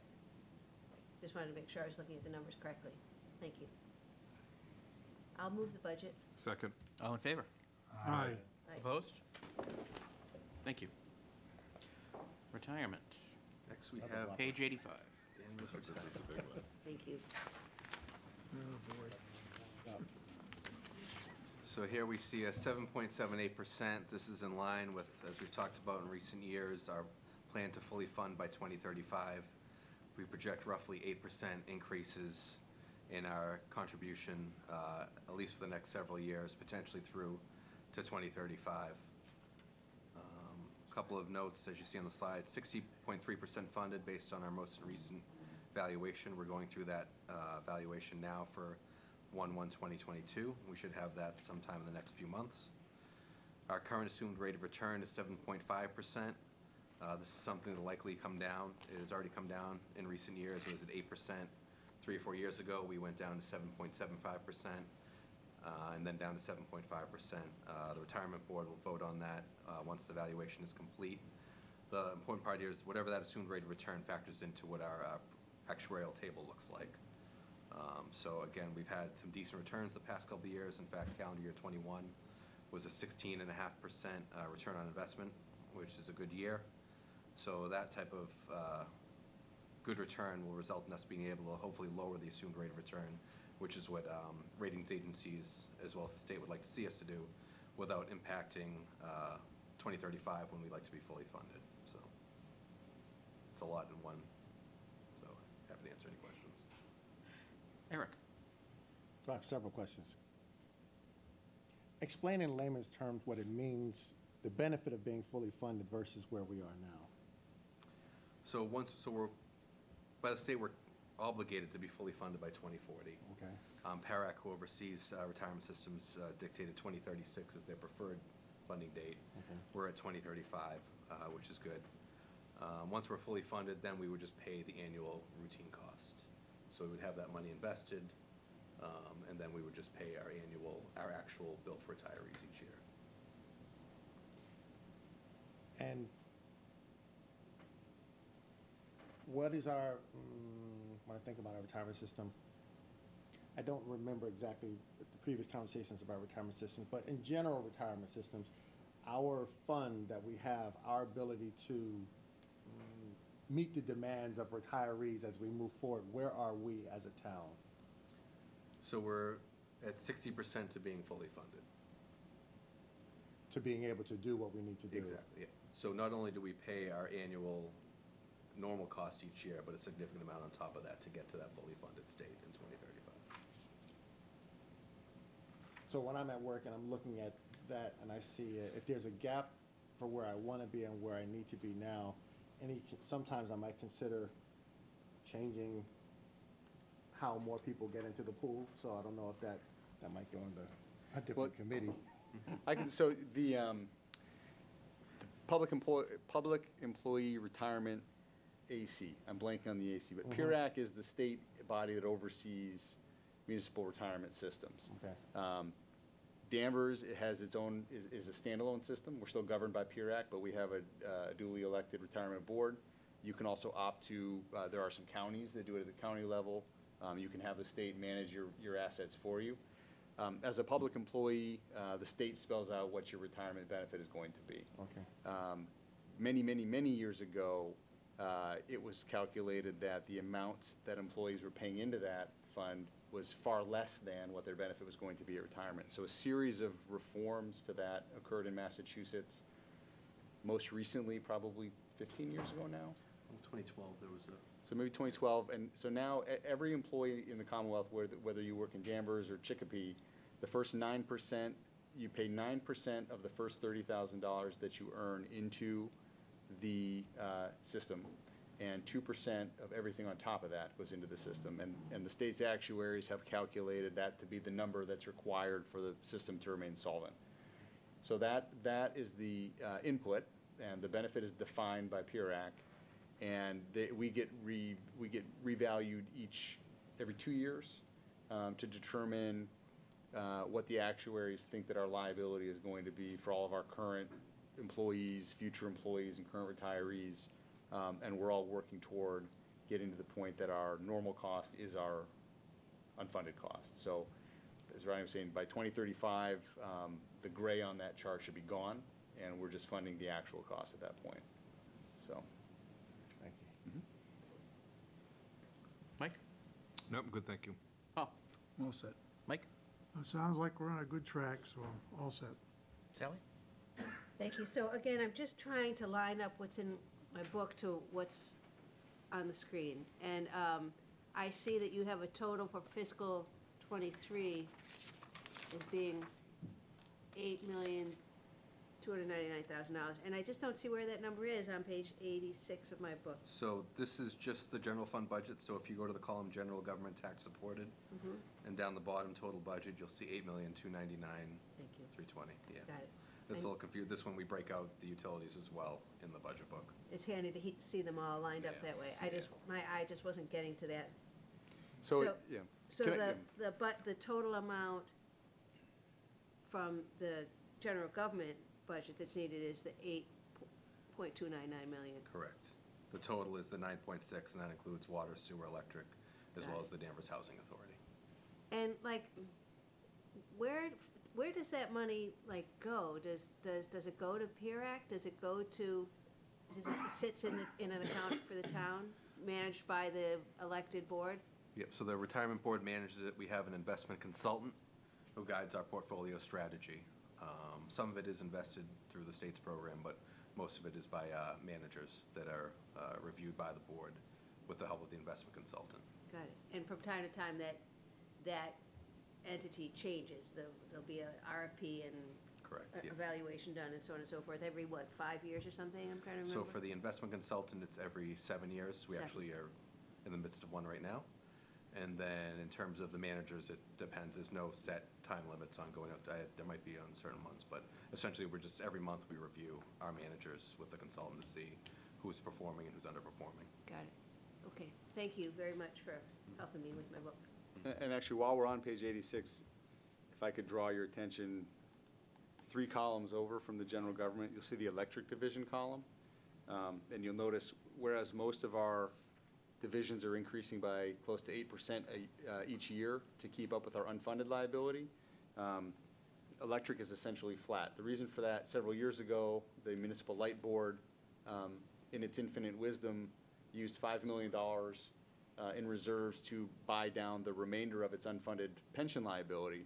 And the upside of that is that although the water, sewer, and general fund contributions each year are going to continue to rise by 8% a year, there's now tangible relief for ratepayers because the electric division's pension obligation is simply its real ongoing cost and not, and the unfunded liability has been erased for that division. Yeah. So that's why they're flat from year to year, because they've Where met is that the- obligation. Where on page 86 does it show that flatness? So if you look at the electric division column and go down to the bottom, you'll see it's going up by 0.13% this year. And that's just for normal market fluctuation. So the value of the assets increases or decreases slightly, and then the actuaries have us adjust accordingly to maintain that fully funded position. Whereas the increase for general government is 8%. 7.78. Yep. Got it. Okay, thank you. We would need to come up with something of the magnitude of $40 million in cash, I think, to achieve the same thing that the electric division did several years ago. Let's do it. We could sell the school we just built. Any questions from the audience? I'll move the budget. Seconded. All in favor? Aye. Opposed? And lastly, just want to talk, again, this is more informational, but just talk a little bit about other post-employment benefits. So you see, since we moved from '07 to '16, we had a standalone bank account, I believe it was an MMDT account. We converted it to a trust, and we accepted the statute under MGL to move it into a trust so it could be actively invested. And you see the results from 3.7 million in FY16 to close to 11 million projected at the end of '21. We increase our contribution each year by $50,000. That's the current plan. As well as when we fully fund the pension in 2035, we'll look to reallocate some of those resources to perhaps tackle this liability next. The projected interest of 2.23%, we beat that routinely each year. However, our actuary for other post-employment benefits, it's based on the amount of money you have invested, which, while $11 million is a significant sum of money in the grand scheme of our liability, it's only 4.4% of our liability.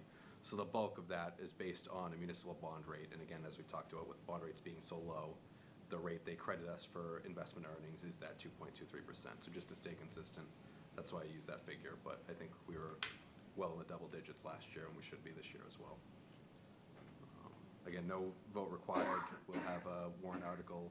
There'll be a portion of the other post-employment benefits contribution in the benefits budget, which the manager alluded to, and then the other portion will come in the form of a warrant article later this month. And this is health insurance. Retiree health insurance, yes. And this is after, I mean, the town has encouraged, I'm trying to remember how many years ago, encouraged retirees to switch to Medicare. So is this for people who opted not to go with Medicare, or is this the supplemental in addition to Medicare? You're correct, the supplemental in addition to Medicare. Great, thank you. Any other questions? Okay.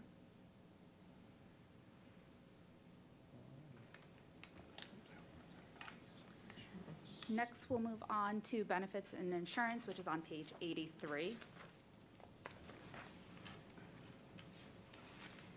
You will see a slight decrease in the employee insurance line. That's mainly driven by the success of the opt-out program. And the renewal rate that the town manager mentioned earlier of the 1% for the health insurance plan for the year. For the other benefits and insurance costs, the increase is driven mainly by, there's 3 driving factors. We did a comprehensive review of our property insurance this year. We also brought the new Smith School fully online and are now insuring that. And there's a modest overall increase for the other property covered.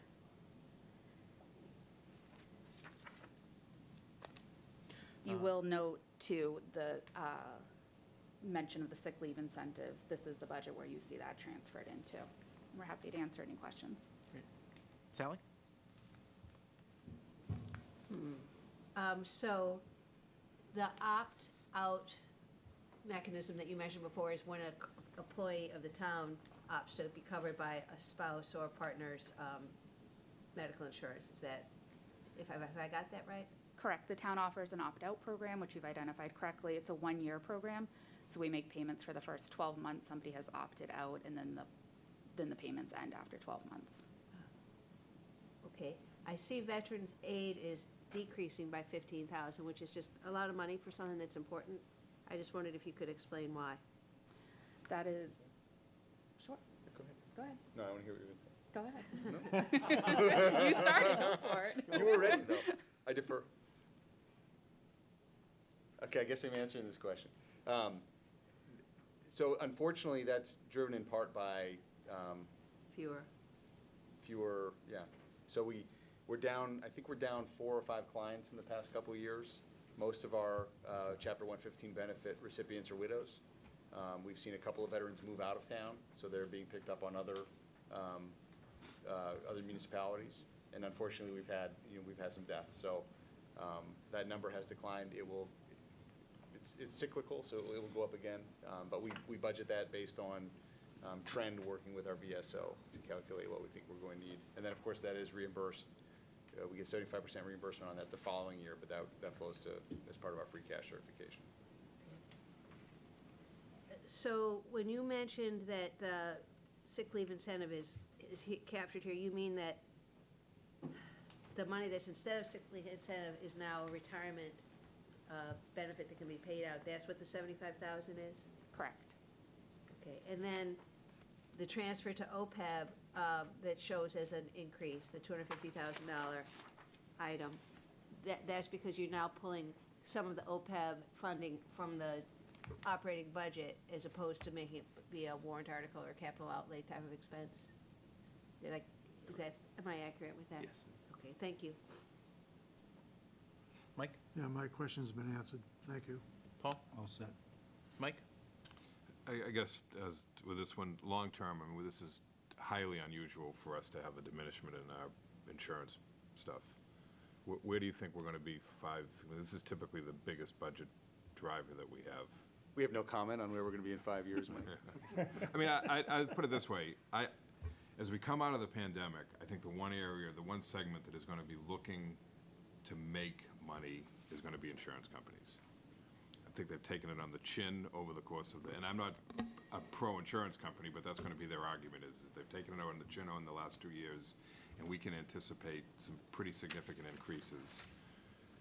Are we getting to a point where it is impractical for us as an individual municipality to be able to provide this to our employees individually, or do we need to begin to think about a much bigger scenario for this to increase and to join with a significant number of other communities in this area? I'm going to say no, and I'm going to try to explain why.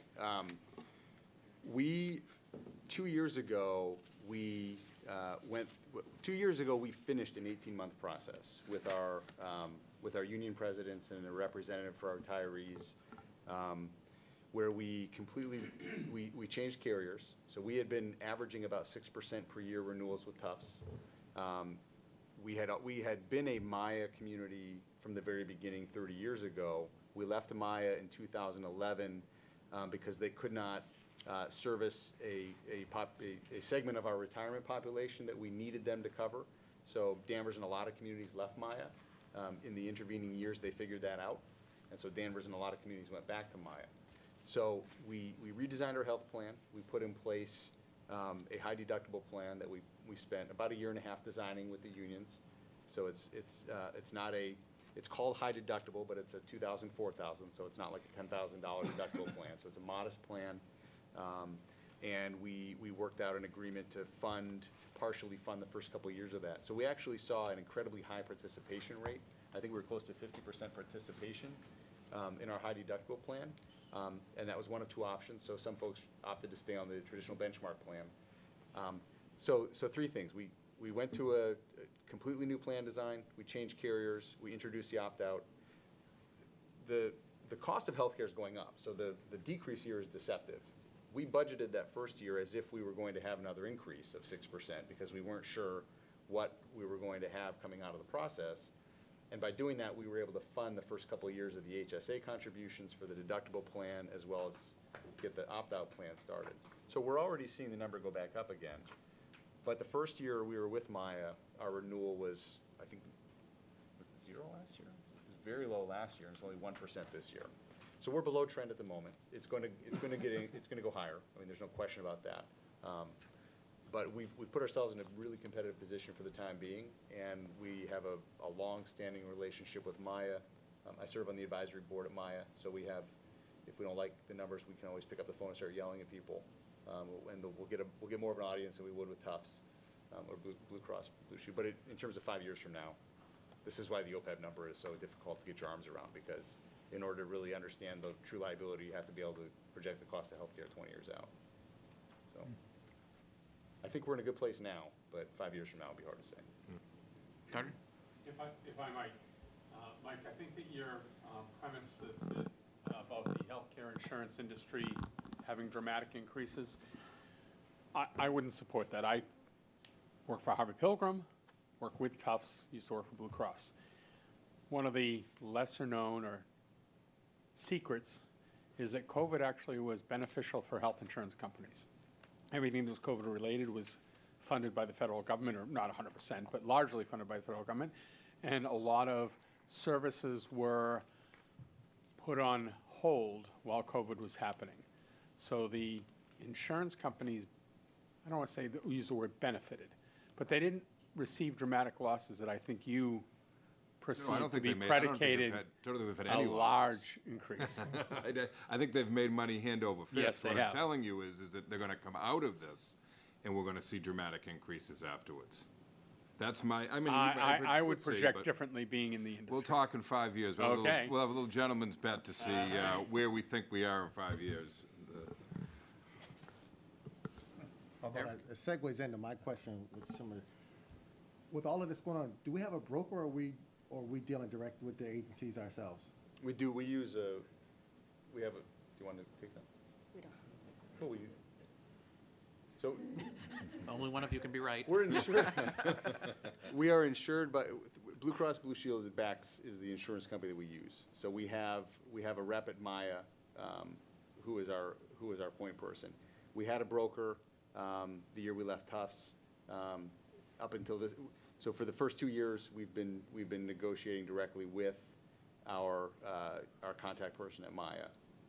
But historically, we have had a broker. We ended that relationship with the group we worked with coming out of Tufts. So, And all of this work, it's quite shocking to me. It's quite a bit of work to do all that direct negotiation, considering we don't have an HR director. So, since I'm in the process of dealing with brokers right now, as I hear about all of this, I find it to be a lot of work to navigate that and go back and forth with these folks. So thank you, Michael. Questions from the audience? So we went from Maya to Tufts, and then from Tufts back to Maya, based on best rates. best rates and the ability to provide the services that we need for both active and retired employees. And yet the agreement is there, it's just a one-year agreement, correct? I mean, it's Well, we got to get be negotiated every year? We could go back out to bid tomorrow, but we get a new we get a new rate each year. So it's not a long-term. Right. You typically don't change because it's a very disruptive process for employees, and as Eric mentioned, it's a lot of work to go through that process. So we'd like to establish a relationship and keep it for a while. And as I said, I think had Maya been in a position to service the municipality's needs in 2011, I don't think Danvers would have left. But we were facing considerable renewal rates at that point because they weren't positioned to sort of aggressively and actively manage that subset of our retiree population. Long-term dating, but no ring. Yeah, not in my time. But, so the opt-out, what I've heard, anybody opting in? When you're hired by the town, you have a right to join the town's insurance program, and even those who opt out can come back on. The opt-out program essentially it's an incentive. So if you have access to another qualifying health plan, you can take this benefit from the town, and we'll pay you for the first 12 months a portion of what we would otherwise pay to have you on the plan. We pay you to stay off the plan, essentially. So for people with access, it's a pretty good Right. option. Right. That's it.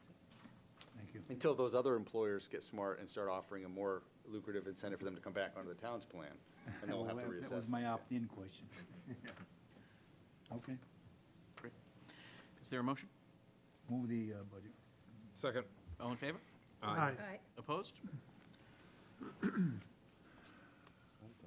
Next, we have the human resources budget, which is on page 37.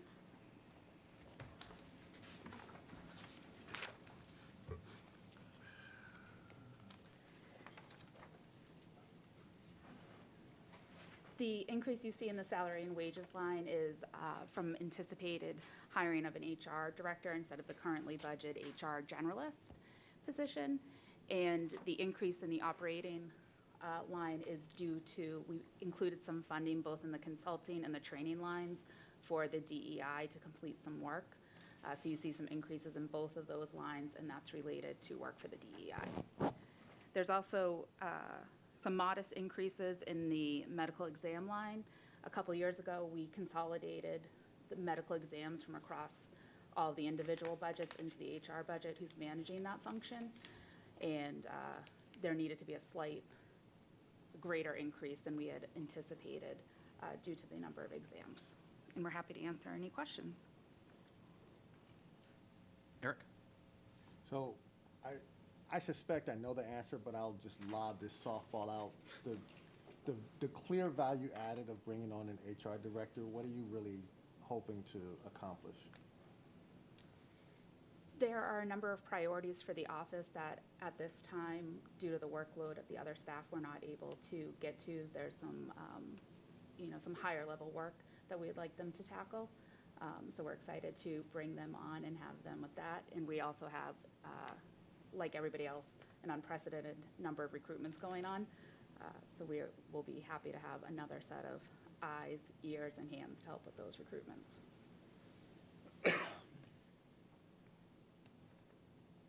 Mike?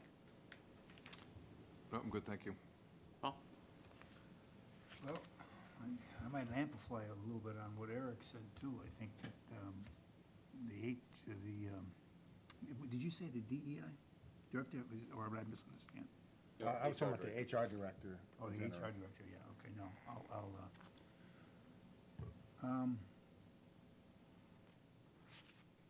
I don't know, I'll pass. Let me ask you this question. Okay, I have a couple. Is this one I tap? Quick, before we- It's getting late, baby. Getting late. Hey, we got a ways to go, come on. Yeah, okay, you said we have 7 bargaining units? Yes. Correct. And are we, where do we stand with those? Does that include the schools? No. Okay, So we have collective bargaining agreements in place with 6 of our 7 bargaining units. We are still negotiating with one of our bargaining units, but on the school side, everything is complete. So we're on a 3-year cycle. All of our contracts come due at the same time, which works pretty well. Otherwise, we would be in collective bargaining mode all year, every year. So each 3 years, we have a 6-month period where it's all hands on deck, and we're going through the process with all of the units. It just works well because everybody's dealing with the same data at the same time, and we're able to put agreements in place that are consistent with one another. And then, so we're in pretty good shape, and we're still working through some things with one of So our you have units. one unit you're still working with? Yep. Which unit is that? Police. Police, Yep. okay. And that does not include schools? The They- school- They have four, I think, is that? I think that's right. The teachers are the big one, and then they have an AFSME unit for the cafeteria staff, and Secretarial. there's some others, but, things like so I think I believe it's 4. that. Yeah. Yeah. When you, and maybe this isn't appropriate, I'll withdraw, but when you bring new folks in, and this is an HRIC concern of mine, are they put in a situation where they have to go through a specific training as to what is expected from them when it's dealing with the town, and how the town expects them to react when they deal with customers or the public or whatever? Not formally. So there's not a universal program. It's more department by department. It's something we'd like to be more sort of intentional about. I think one of the areas, both, with the DEI position in place, and then also just generally to have a more consistent onboarding process, is something that we'd like to move on. See, that's where I think that, personally, I think that's where the DEI could be a tremendous help for the whole town, including the schools. Now, I'm gonna just take a minute, personal preference. This past weekend, not this past weekend ago, as a result of an HRIC meeting, I became aware of a conference that was going on at the high school. It was put on by the athletic department, athletic director, Andrew St. Pierre. It was a 2-day, almost an ordeal, to be honest with you, but it was a 2-day I'm using the word conference, but can't come up with a better word. We had 16 folks from the school department there, and somehow I got into this thing just because I was interested. And it was really a face-to-face. We had to sit there and I say you sat there. It wasn't one of those things where you can sort of like be in the background and not take part. You took part, and you answered questions, and you had opinions, and they put you through a whole process where it was me against you, and not really against, but you had different, they asked you questions, they put you in situations, and it was eye-opening. And I personally, I had a pretty good confidence in that I'd been around, okay? I've been around, and I think I've seen a lot of things in my lifetime, and yet they opened my eyes. And all the people that were there wanted to be there. The ones that didn't want to be there didn't volunteer to be there. So it was easier for them not to be involved. And I guess what I'm saying to you and people is, it's one of the things that we had a problem with was, we're speaking to the choir here, we're preaching to the choir. What about those that don't want to be in the choir? All right, how do you get to those folks? Because we know we've had tensions. Everybody has tensions. Doesn't matter what town or city you live in. There are tensions. And I guess I'm just trying to plant the seed a little bit to see if we can expand in our entire workforce. Every one of these bargaining units, every one of these employees, as to how we put people in a situation where they have to open up their eyes, whether they're right, wrong, or indifferent, and be able to learn how to speak to people and see both sides of everything. I think I misunderstood the question. Yeah, well, I don't know if I could repeat I it. don't think it was a question. Maybe there wasn't. So, But for someone who didn't have any questions to start, Said he was Well, I preaching to sort the of sat choir. back. But I think you just validated the higher level functions of the HR director, Yep. Yeah. with contributions from the new position. So both of those positions got sound advocacy from you, if I heard it correctly. But I'd like to see it go, I guess what I'm saying, it's not a question, let's put it as a recommendation, that not just new employees, but we go back, because we've got people that are living in this town, working in this town, that go back 20, 30, 40 years. And it's important that we all learn how to get along, basically, and how to understand the different views. It's not easy, I'll tell you, but I'll tell you what, I walked out of this thing after 2 days, a Friday and a Saturday, and it was tremendous. It was absolutely tremendous. And it was put on by Northeastern University. I can't remember the department, but it's the Center for Sports and Society, yeah. And the two young men came in, And it's sort of centered around athletics a little bit. It got it, it didn't, after a while, it just, morphed into a great situation. No questions, that's it, I'm done. Mike? I think Ms. Breaker took care of my questions. I'm all set. Sally? I'm all set as well, thank Great. you, Jen. Any questions from the audience?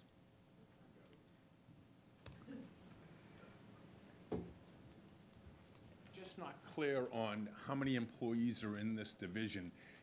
It shows 2021, it was 3, 2022, it's 3, and you're projecting 3. But yet the salaries and wages is up considerably. Just help me with that. Currently, we are budgeted for 2 HR generalists. In the next year's budget, we are proposing 1 generalist and 1 HR director. So we're changing a generalist to a director, and that's causing the increase in the salaries. Thank you.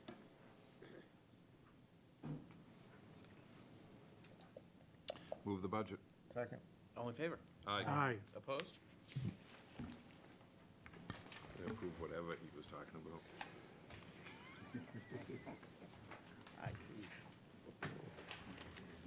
No, that was good. So the IT budget is on page 27 in your budget books. And this is probably dangerous of us, but because Mr. Cousins will be here to go over the tech warrant and some of our big capital investments on IT, we decided to give him the night off. You couldn't have had him come in on the big screen? We could, I guess he may be watching right now, and he may just remote himself in, who knows? With Colby, you never know, but we'll be covering the budget, and if there are very technical questions that we cannot answer, we will have Mr. Cousins here with us in a couple nights, and we can follow up on any of those. But the major story here is what we discussed at the very beginning of the night.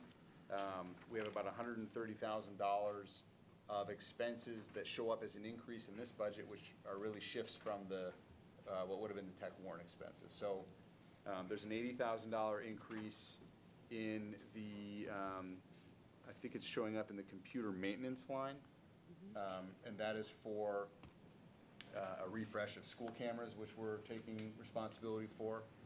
Because we know that we're going to be replacing a number of those each year, it's really an ongoing expense. It's inappropriate to have that show up in the capital budget, so that's been absorbed into the operating budget. We have some expenses that are recurring in nature related to the e-permitting software platform and the website that's being updated.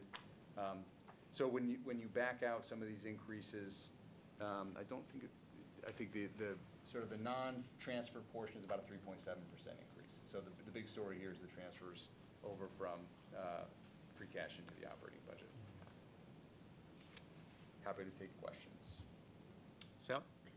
Thank you for explaining it that way. It answered the questions I had. Mike? I'm all set. Paul? No, I appreciate it. I've listened to this explanation. Thank you. You sure? Yes. Mike? No, I'm good, thank you. Eric? I have a general question. Items that, what I'm trying to understand is items that the town incurs or operates on behalf of the schools. I was just trying to scan through the school's budget and just understand how these things are reflected. Because the more I go through the budget, the more things that I'm now cognizant of that are covering costs of the schools that I had not necessarily paid attention to before. And so I don't necessarily have a great question, but in later meetings, I will come back around to it because I am really trying to understand it's what I call the total cost of running a program. It's this and it's the in-kind, and so I'm just trying to make sure that I have a full scope. Yep. I keep seeing these kinds of costs, and I'm trying to get a better handle of it, so. So we've been working to the extent that it makes sense to consolidate some of these costs, not only within the town side budgets, but also the school budget. So telephone being an example. We want all of our telephone expenses to be out of the IT budget. We have one voice over internet protocol phone system we use. We want those bills to be coming in and paid for out of the IT budget rather than having a little bit of it spread out in all the different budgets. particularly because we're no longer operating in a world where you have a fixed number of lines coming into a particular building, and those are your phone lines. We have we can put 1,000 users on our fiber-based phone system, and it makes sense to have that managed centrally. With the schools, we were on a trajectory to have the town take over IT for the schools. Their former IT director was approaching retirement. The closer we got to that date, the more we realized that the infrastructure and hardware environment is a language that our guys speak, but the program and software side and curriculum and utilization of that in the classroom is not a language that our guys speak. So we ended up kind of in a hybrid where the town manages the infrastructure in the back end. So we do the switches, we do the all of the stuff you don't see. They have an IT director on the school side who really works closely with the curriculum coaches and his staff to do the service delivery in the classroom. So a lot of the expenses that are still in the school side budget are going to be related to software programs and things that they're using for instruction. Interaction. We carry hardware, cameras, switches, things like that on the town That's side. helpful, thank you. Yep. I think have we in the past gotten a number from you guys about what in the general government budget is sort of part of the school? So for example, there's big portions of the grounds division that deals with the schools and. You can look that up. It's in the supplemental section. Yeah. So the state has a form we fill out each year which captures all of the costs associated, because each town does it a little differently. Yeah. But for the apples to apples comparison, It's in the supplemental section, it's just a That's roll right. number. I thought we but- always had, yeah. It only gives you the whole number, but there's a full report. Okay. We provide DESI every year that explains, like you said, grounds, buildings, et cetera. Yeah. And do we do sort of a occasional review of that stuff to see if it would make sense to place some of that stuff back into the school budget? I mean, I don't think we've ever done it, but I'm just always wondering, because there's certain reimbursements for budgetary stuff. well, anything that can't, like the E-rate, for example, the schools drive that. I'm going to drive that bus, for lack of a better term. Yeah. But we work, Colby and his counterpart Jim work very closely together to make sure that anything that can be applied under that, E-rate for reimbursement is. But in terms of things like building maintenance, like the system here is so well established and has worked so well for so long that we at this point, we wouldn't look at revisiting that. Okay. So that we manage their space and it works very well for them. Questions from the audience? Is there a motion? I'll move the budget. Second. All in favor? Aye. Opposed? Great. Right on cue. Done, done.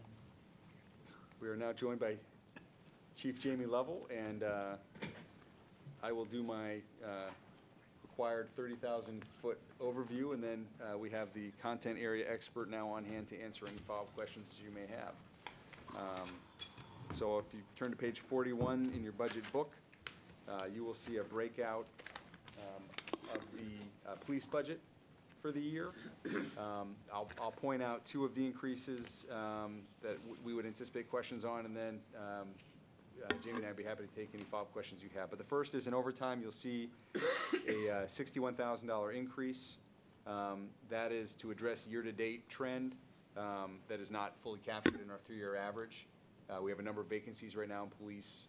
We have some retirements, some injuries, some transfers. So we are very active with the civil service trying to get lists to recruit and backfill those positions. And related to that, if you look partway down the sheet, you'll see a $10,000 increase in our recruitment and selection budget, and that is to cover the costs associated with recruiting and filling these positions. So it's a level service budget. We're carrying some estimates in here based on the ongoing contract negotiations, but overall it's a 2.24% increase, and we would be happy to take any questions. Eric? No questions at this time. Mike? Educational incentive. We don't have the Quinn Bell anymore, do we? Or do we still? We do. There's a educational incentive. Certain population in the department are grandfathered under full, and there's a modified one for newer officers at this time. Have you found that without the Quinn bill for those new officers, that there's as much incentive? Clearly, there's not as much financial incentive for them, but is that changing in your estimation, the number of officers that are getting degrees and advanced degrees? We haven't seen that yet, no. We had the last group coming through right now in the academy. Quite a few have degrees. We have another officer who's on in the last 2 years who's finished his master's degree right now, so we are still seeing officers continue on their education.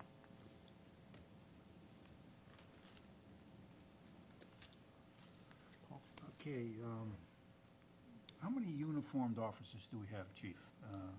37, 30? 47 is full staff, that's including the chief 47, and the 2 captains, yes. okay. I think I asked you this question at another meeting. Are you fully staffed or no? I think you're not yet, right? We are not. Right now, we have 7 openings right now. We anticipate 2 more by the end of the month. So we'll be up to 9, and possibly a 10th one by July 1st. We have 3 recruits in the academy right now. They'll graduate in June. They'll complete 2 months of field training and be on the road in September. We do have an active civil service list that was posted last, I think it was Wednesday or Thursday. We called for hiring 6 officers. So we started the process to try to recruit 6 more officers for various academies that will be starting in late summer, early fall. So at some point after these 3 new come in, you're still gonna be, I think, 6 or 7 down, Correct. which is gonna take you about how long to fill those vacancies? If we can find academy seats, the academy is 6 months long, followed by 2 months of field training, so 8 months once we find academy seats. So right now, we're trying to expedite the process of finding 7 good candidates, 6 to 7 good candidates, block down academy seats, and then get them in the academies. Unfortunately, with the academies, they will not save you a seat unless you have a candidate ready to go. So we have to make sure we have those candidates ready to go to get those seats saved. I see. So, with that many openings, is this gonna affect overtime? That is definitely one of the factors. We have those officers out. We have 3 officers right now on moderate to long-term injuries right now as well. So we definitely have some staffing issues. Right. Now, the other question I have, I'm not so sure, it's night differential and maybe holiday. Is there a different scale that keeps that from, or is there something that keeps that from being flat every year, or is that due to the, let's say, the openings on the staff and, let's say, medical injuries, et cetera? Is that something that just? It does fluctuate basically also based on pay scales. Yeah. So when you have a lot of senior officers, you have a higher pay scale. Junior officers are a lower pay scale. So that pays into factor into that. Okay. Well, right now, that's it. Thank you. Mike? Yeah, the educational incentive, Chief, is there a certain number of officers that are taking advantage of that? Because it seems it's $500,000, so. Correct. That is the education, yes. So any officer who has a degree will benefit from that in a percentage. Okay. Thank you, that's it. Sally?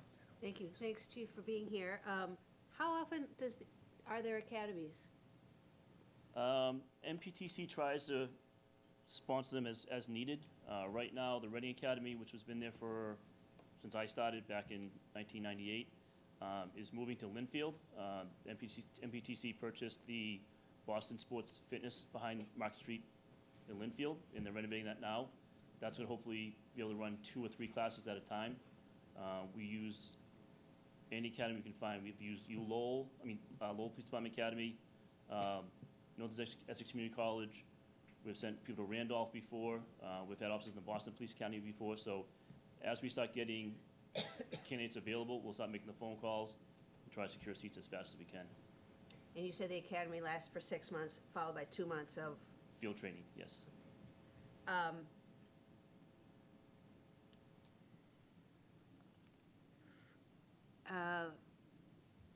I had another question. This is the first budget I think that we've looked at that includes a gasoline item, and I see there's an increase factored in. the town still goes out for the best per gallon rate it can get, right? Yeah, this came up at the select board hearing in part. Actually, town meeting member Donahue raised the question because we're looking at budget numbers that were set in December. We've all watched the price of gasoline increase considerably since then. And Mr. Lane said, between the board hearing in March and town meeting, if an adjustment needed to be made to those line items, he'd be making that recommendation. So he'll be here Thursday, and we can get into the details. We work with a broker as we're looking at securing the large quantities that we would be purchasing.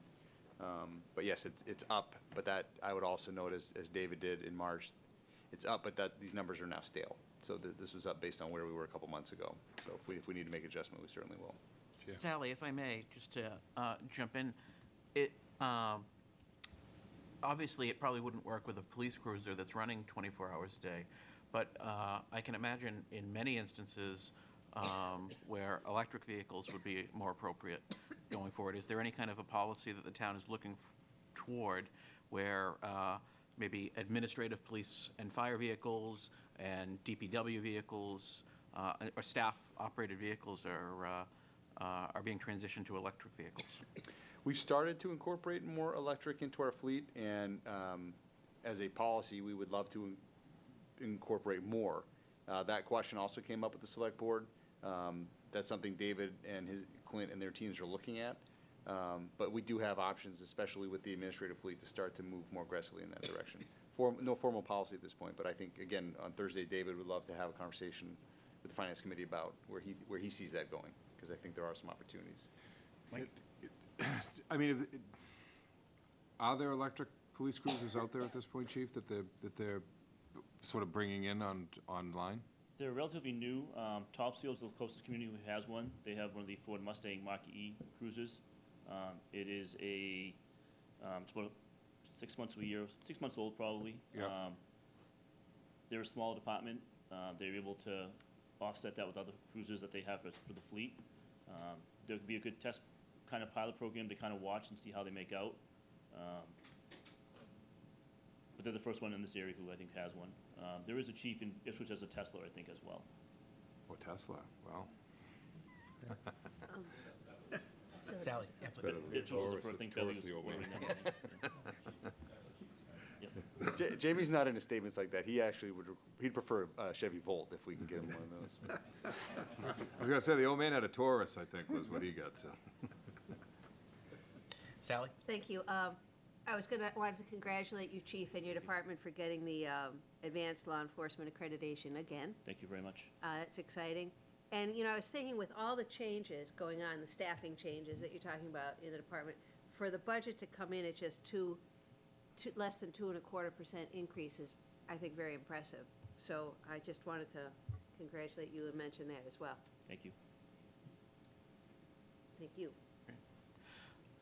Chief, I know this is a question I ask every year because as I see the department get busier and busier, and I know you're down in terms of current staffing, but do you feel that that if we were staffed at 100%, do you feel that staffing is adequate for the way the town of Danvers has grown and the way policing has changed in the last decade or so? I think there's definitely room for more officers as we move forward and replenish our staffing and look forward to new programming. One thing Tommy and I have talked in the past about is like a community impact unit, which is a small unit that's able to just handle community type issues. Right now, we don't really have the staffing to staff a full-time program like that. So there's definitely areas where we could increase our staffing, such as detectives, community impact unit, but that's something we can discuss as we move forward. Thank you. Any questions from the audience? Nova? I'm just going to mention this now because it was already brought up about the electric vehicle fleets.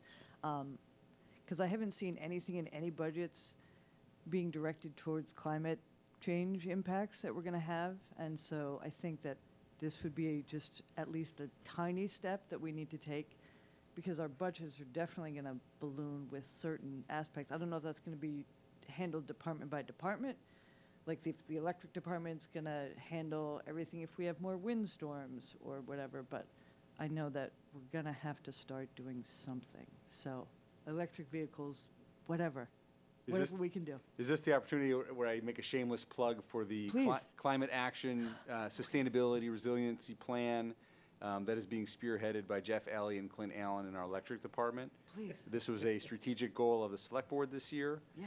And we have a consultant on board to help us navigate that. And the public outreach aspect of that should be kicking off later this year. And then we should been fully waiting. expect there to be some budget implications on a moving forward basis. Excellent. Thank you. If I can, I would also say that beyond the environmental benefits, we have this advantage that we own the provider of electric. If we owned a gas station and we were giving away free gas, I would say, okay, let's get gas vehicles. We own an electric division that gives away free electricity, conceivably, or could, to our municipal agencies to be able to power our vehicles. So it just makes really good economic sense from our standpoint to do that. So I may have had a conversation in my office earlier today with Bill Bradstreet, and we said if we could get 100% of homes and businesses to use electric heating and cooling, and 100% of vehicles in Danvers to use electricity to power them, that would be great for the environment, and it would be phenomenal for the electric division's bottom line, because the vast majority of our power at this point is non-carbon based. So that's Bill's big goal. He's going to come to the climate action planning charrettes and make that pitch, I hope. No, just one. Eric? Yep, so Chief or the town, when you were talking about finding, as you have a significant need to find new officers, who does the recruiting? Is that something that you have to lead, spearhead? So we do and we don't. So we're a civil service agency, so we have to follow civil service guidelines. So we do actively recruit and encourage residents to take the test. We do job fairs, we do social media posts. We've done actual meet and greets at the station where people come ask questions about the department. So we do recruit to that level, but then it's up to the residents to take the civil service test. Once the civil service test is released, it's broken down by pretty much a preference system of disabled veterans, and then Danvers residents. So it's kind of limited to that group of people who take the test. And is there, a follow-up question, is there a role or function for a new HR director to help? I'm just trying to really push getting you the help that you need, so. We've had discussions with the town manager about the new HR director, also the DEI, also being very involved in some of our recruitment, because once you get the list of names, it's a long process between signing the list and going to the academy. It's a very long process of vetting our recruits, and we're going to our plan is to incorporate the DEI and the HR director in that process. Okay, so then my last question on that is, I'm going to quickly glance down at the marketing budget outside of social media. You know, our capacity to advertise when those are available beyond social media, without even looking at it, do we have what we need in those lines, both at the town level and in the respective departments? Because if what I'm hearing correctly, people have to apply, so in order to apply, you have to kind of make them aware. So that really goes back to just the original point of service awareness and marketing of the opportunity. And so are we funded appropriately there? Because that's at the root, I would think. From our perspective, it doesn't cost a lot of money. A lot of ours is word of mouth, social media, getting on the public. You know, we go to all the gyms and put posters at all the gyms in the area. We talk to youth groups, so it doesn't cost us much money for our recruitment ourselves. But The HR budget also maintains a decent advertising budget, and we have recently researched some different and new ways to advertise that some are costly, some are less costly. Because we are a civil service municipality, it does limit our ability to really actively recruit, because it is saying, in a couple of months, go take an exam. Maybe you'll score high enough that we'll be able to reach you. Go through our 9-month process, maybe get hired, go to the academy, then you can have a job with us. So it's a very difficult process to recruit for. However, I do know that the civil service agency out of the state level is looking at hiring possibly a DEI division as well to focus specifically on some DEI issues, but also advertising and recruitment would be one of the areas they would work on. And there's been talk about creating a budget specifically for that work. And they would do both recruitment across the Commonwealth, just in general about police and fire positions, but then develop a toolbox for municipalities to be able to use, so we're not necessarily reinventing the recruitment strategies, but using tools that civil service works with us on developing. So I think between those two avenues, that's helpful. Also, civil service recently switched to an annual exam. It used to be every other year they offered the exam. For a community the size of Danvers, I think the every year exam will be very helpful for us. Some communities will find it less helpful than others depending on their population, but that will be another great resource because it will help speed up that recruitment timeline. Thank you.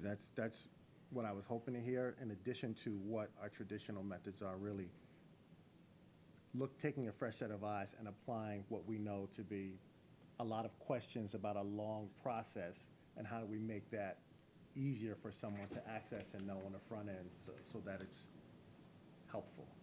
So, thank you. Thank you. Any other questions? Is there a motion? Move the budget. Second. All in favor? Aye. Opposed? Thanks, Chief. Thank you, Chief. Thank you, Chief.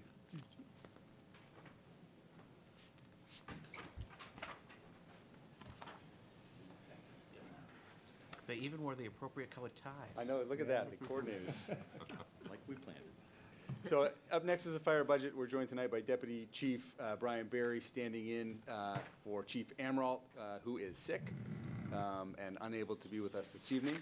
But Brian knows this budget inside and out, and as we've been doing, I'll provide a very high-level overview. So we do have the contract is settled and in place with the fire department. One of the major increases this year is overtime.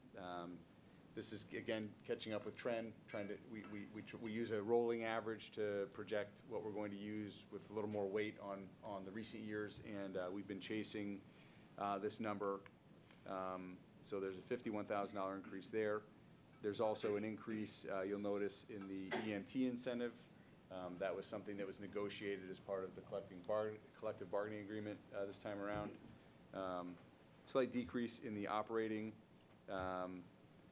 There's a drop in the tuition line. That's based on the anticipated number of employees who will be pursuing their degrees.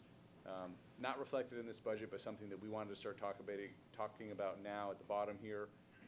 Brian and Bob were successful in securing a just under $1 million SAFER grant through the federal government, which allowed us to bring on board 3 new positions and indirectly allow us to double the size of our FPO presence. And with the retirement of Jim Brooks, who was truly doing the work of 2, we will now have 2 doing the work, which will be a great benefit both for the projects that are being reviewed in Danvers and also for the education and outreach that office does. So that's it in a nutshell, and I think Brian or I would be happy to take any detailed questions that the committee has about the budget.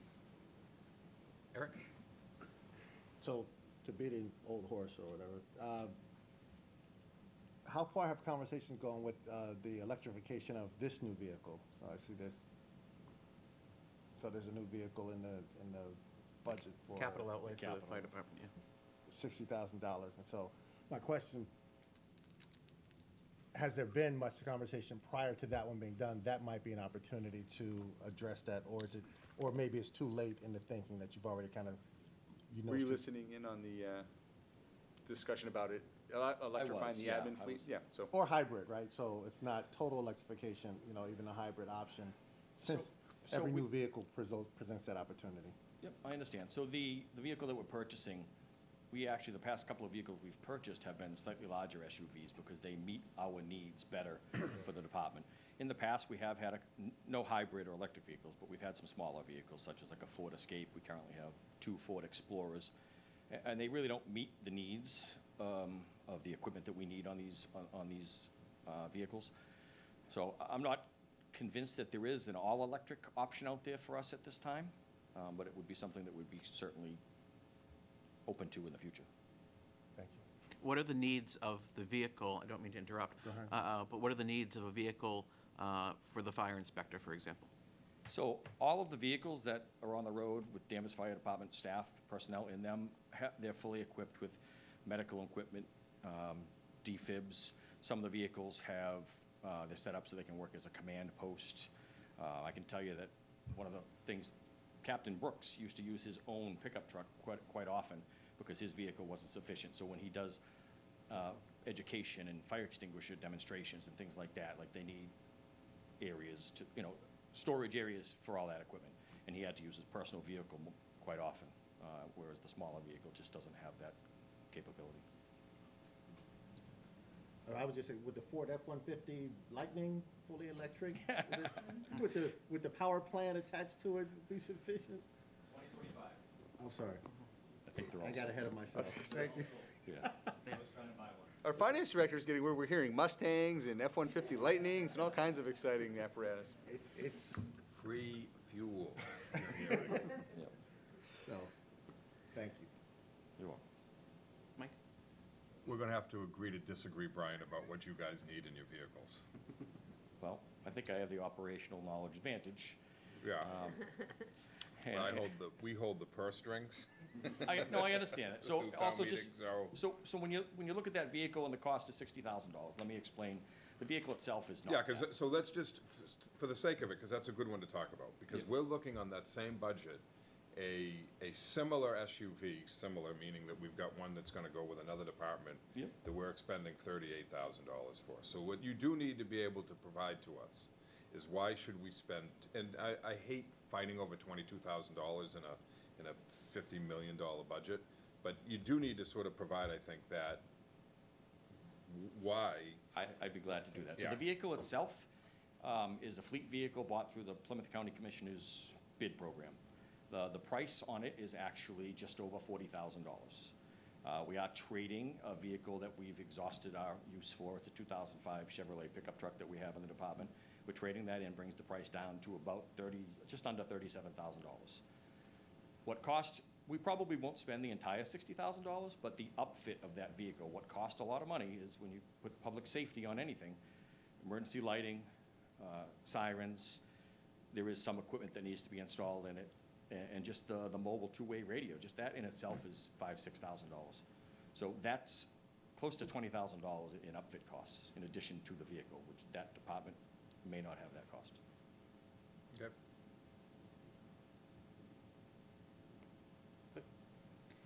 Paul? Well, I'll move from the vehicles. I think you get an idea where we're coming from up here. I do appreciate it, yeah. Not only for you, but for the police and for Public Works, et cetera. He wasn't here when we said we're gonna find, the whole thing is gonna be electric. Yeah, I police was listening. cruisers. I heard Yeah. The future. Now, you mentioned, I think in the budget, there's a grant of $1 million to. Correct. Is that to bring in 3 full-time employees? It is. So Firefighters? through FEMA, we were successful in being granted, I think it's $996,000 over a 3-year period. And that will pay the salary and town's portion of the benefits for 3 employees for 3 complete years with no town match. And, And then what? and then what? That was my next question. Because, So- these grants are great, but what happens the 4th year? Where do we stand? So there's a short and a long answer to that. This brings the staffing to where it was historically. So the case was made previously, and Brian and Bob made the case again that this is going to put us in a position to be able to better serve the community. So the threshold question is, does it make sense to add these bodies? Because not every grant is worth accepting if you're going to be overstaffing a particular service. We don't think that's the case. There's a compelling need to bring, we have 4 groups that we run in fire. Each group has 12 people on it. And for the last number of years, we've had 2 groups of 12 and 2 groups of 11. So to maintain a minimum staffing of 10, anytime 2 people are missing from a group, you're calling somebody back on overtime. So there will be some savings, certainly not enough to cover the positions by virtue of having the groups back to 12. So we'll be able to maintain minimum staffing more effectively. The fire prevention position is separate and distinct from the groups. That's simply, in a town with a commercial base like this, 28,000 people, the fact that we were able to get by with just Jim Brooks in that role for this many years is pretty amazing. So we'll now have 2 positions in fire prevention to meet the needs. So part of the offset comes from overtime. The chief and Brian and Ronnie and I have started talking about other ways that we can offset portions of those costs within the budget, whether it's modifying the way that some services we provide currently are provided or not. There's no question there will be an increase at the end of that 3-year period. But we have about 2.5 years to work through some ideas for how to soften that. We're going to have staffing where we need it, but we're going to have to be prepared to accommodate the expense that's coming with it. So you're anticipating that this is FEMA, they do not renew the grant. It runs out. You're expecting it to run out. Historically, it was a 3-year grant, and it would cover 100% year 1, 60% or so in year 2, and then 30% year 3, and they changed it, so the cliff is bigger, but it gives us time to prepare for So it. you're preparing for it. I mean, basically, we're not looking at a situation where all of a sudden we're going to lose 3 folks. No. Hopefully. Are you fully staffed at this point? With these 3 new? It would, yes. That would give us 48 firefighters on the line on the suppression side. Yeah. And it would give us 2 in fire prevention, and then chief deputy and 1 administrative assistant. Okay, now, do you have these 3 folks lined up, or is it, now do you have to go out and recruit? So we just recently recruited, called for a list, and hired 5 firefighters just recently. They were appointed in February, and we're in the process of hiring 3 more, where we just called for a list through civil service and just began that process. So you're working along the same lines as the police are in civil service? Correct. Is that correct? It's not, a separate set of, for a better use of the word, criteria or requirements? Separate exam, same process. Same thing? Very Okay. similar, yes. All right, okay. That's all I have right now. Thank you. Mike? Just one question. When there's a 911 call, we usually get an ambulance, we get a cruiser, and then a fire engine comes up. Is there, it looks like it's kind of overkill with the fire engine. I understand that. We could get a fleet of electric vehicles, maybe. No, just send them the $60,000 SUV you get. So you need to understand that a firefighter's job has changed over the time. But we need to be prepared to respond to fire emergencies, medical emergencies, hazardous materials incidents, public assist of any type. So we need to bring the tool with us, and the tool is the fire truck. So some people do think that it's extreme that we have 3 members of the department on a big ladder truck or an engine company, and they go to a medical call or even maybe conduct an inspection sometimes. But we don't have time to run back to the fire station, grab the big truck, and then respond to an emergency. Time is of the essence. So that's why a typical shift would be 3 apparatus, 2 engine companies and a ladder truck, and then the captain in a command vehicle. And that's the vehicles they respond to every call in. Okay, thank you, that's all. Sal? I was going to say that it's very impressive to have gotten those 3 awards that are listed in the book, the $1 million SAFER grant, the EMP grant of $6,500, and the DFS grant for $19,000. It takes a lot of work, so. Thank you. We're very proud of that. It's great, thank you. All my other questions have been answered. Thank you. Any questions from the audience? I'll move the budget. Second. All in favor? Aye. Opposed? Thank you very much. Thank you, Thanks, Deputy Chief. Chief. It's all that we had planned for tonight, but we're happy to plow through till midnight if you want to keep on going. I think this might be a record for night 1. I have just one question on the I mean, agenda for tonight. One of the items was called legislative. Did we hit that? Yeah. we did, That was yeah. the moderator and Select board. select board. Yeah. Got it, thank you. Well, I mean, Rodney put the over-under at 10 o'clock tonight, so if anybody, and I took the over, so if anybody has a question that will take 31 minutes for me to answer, I'm more than happy to stick around and do so, just to win the Brian and bet. I can go back and forth on electric vehicles for at least 35 minutes, so. While I have the, Remember, we both came from the place where cars were really important, Bryce, so.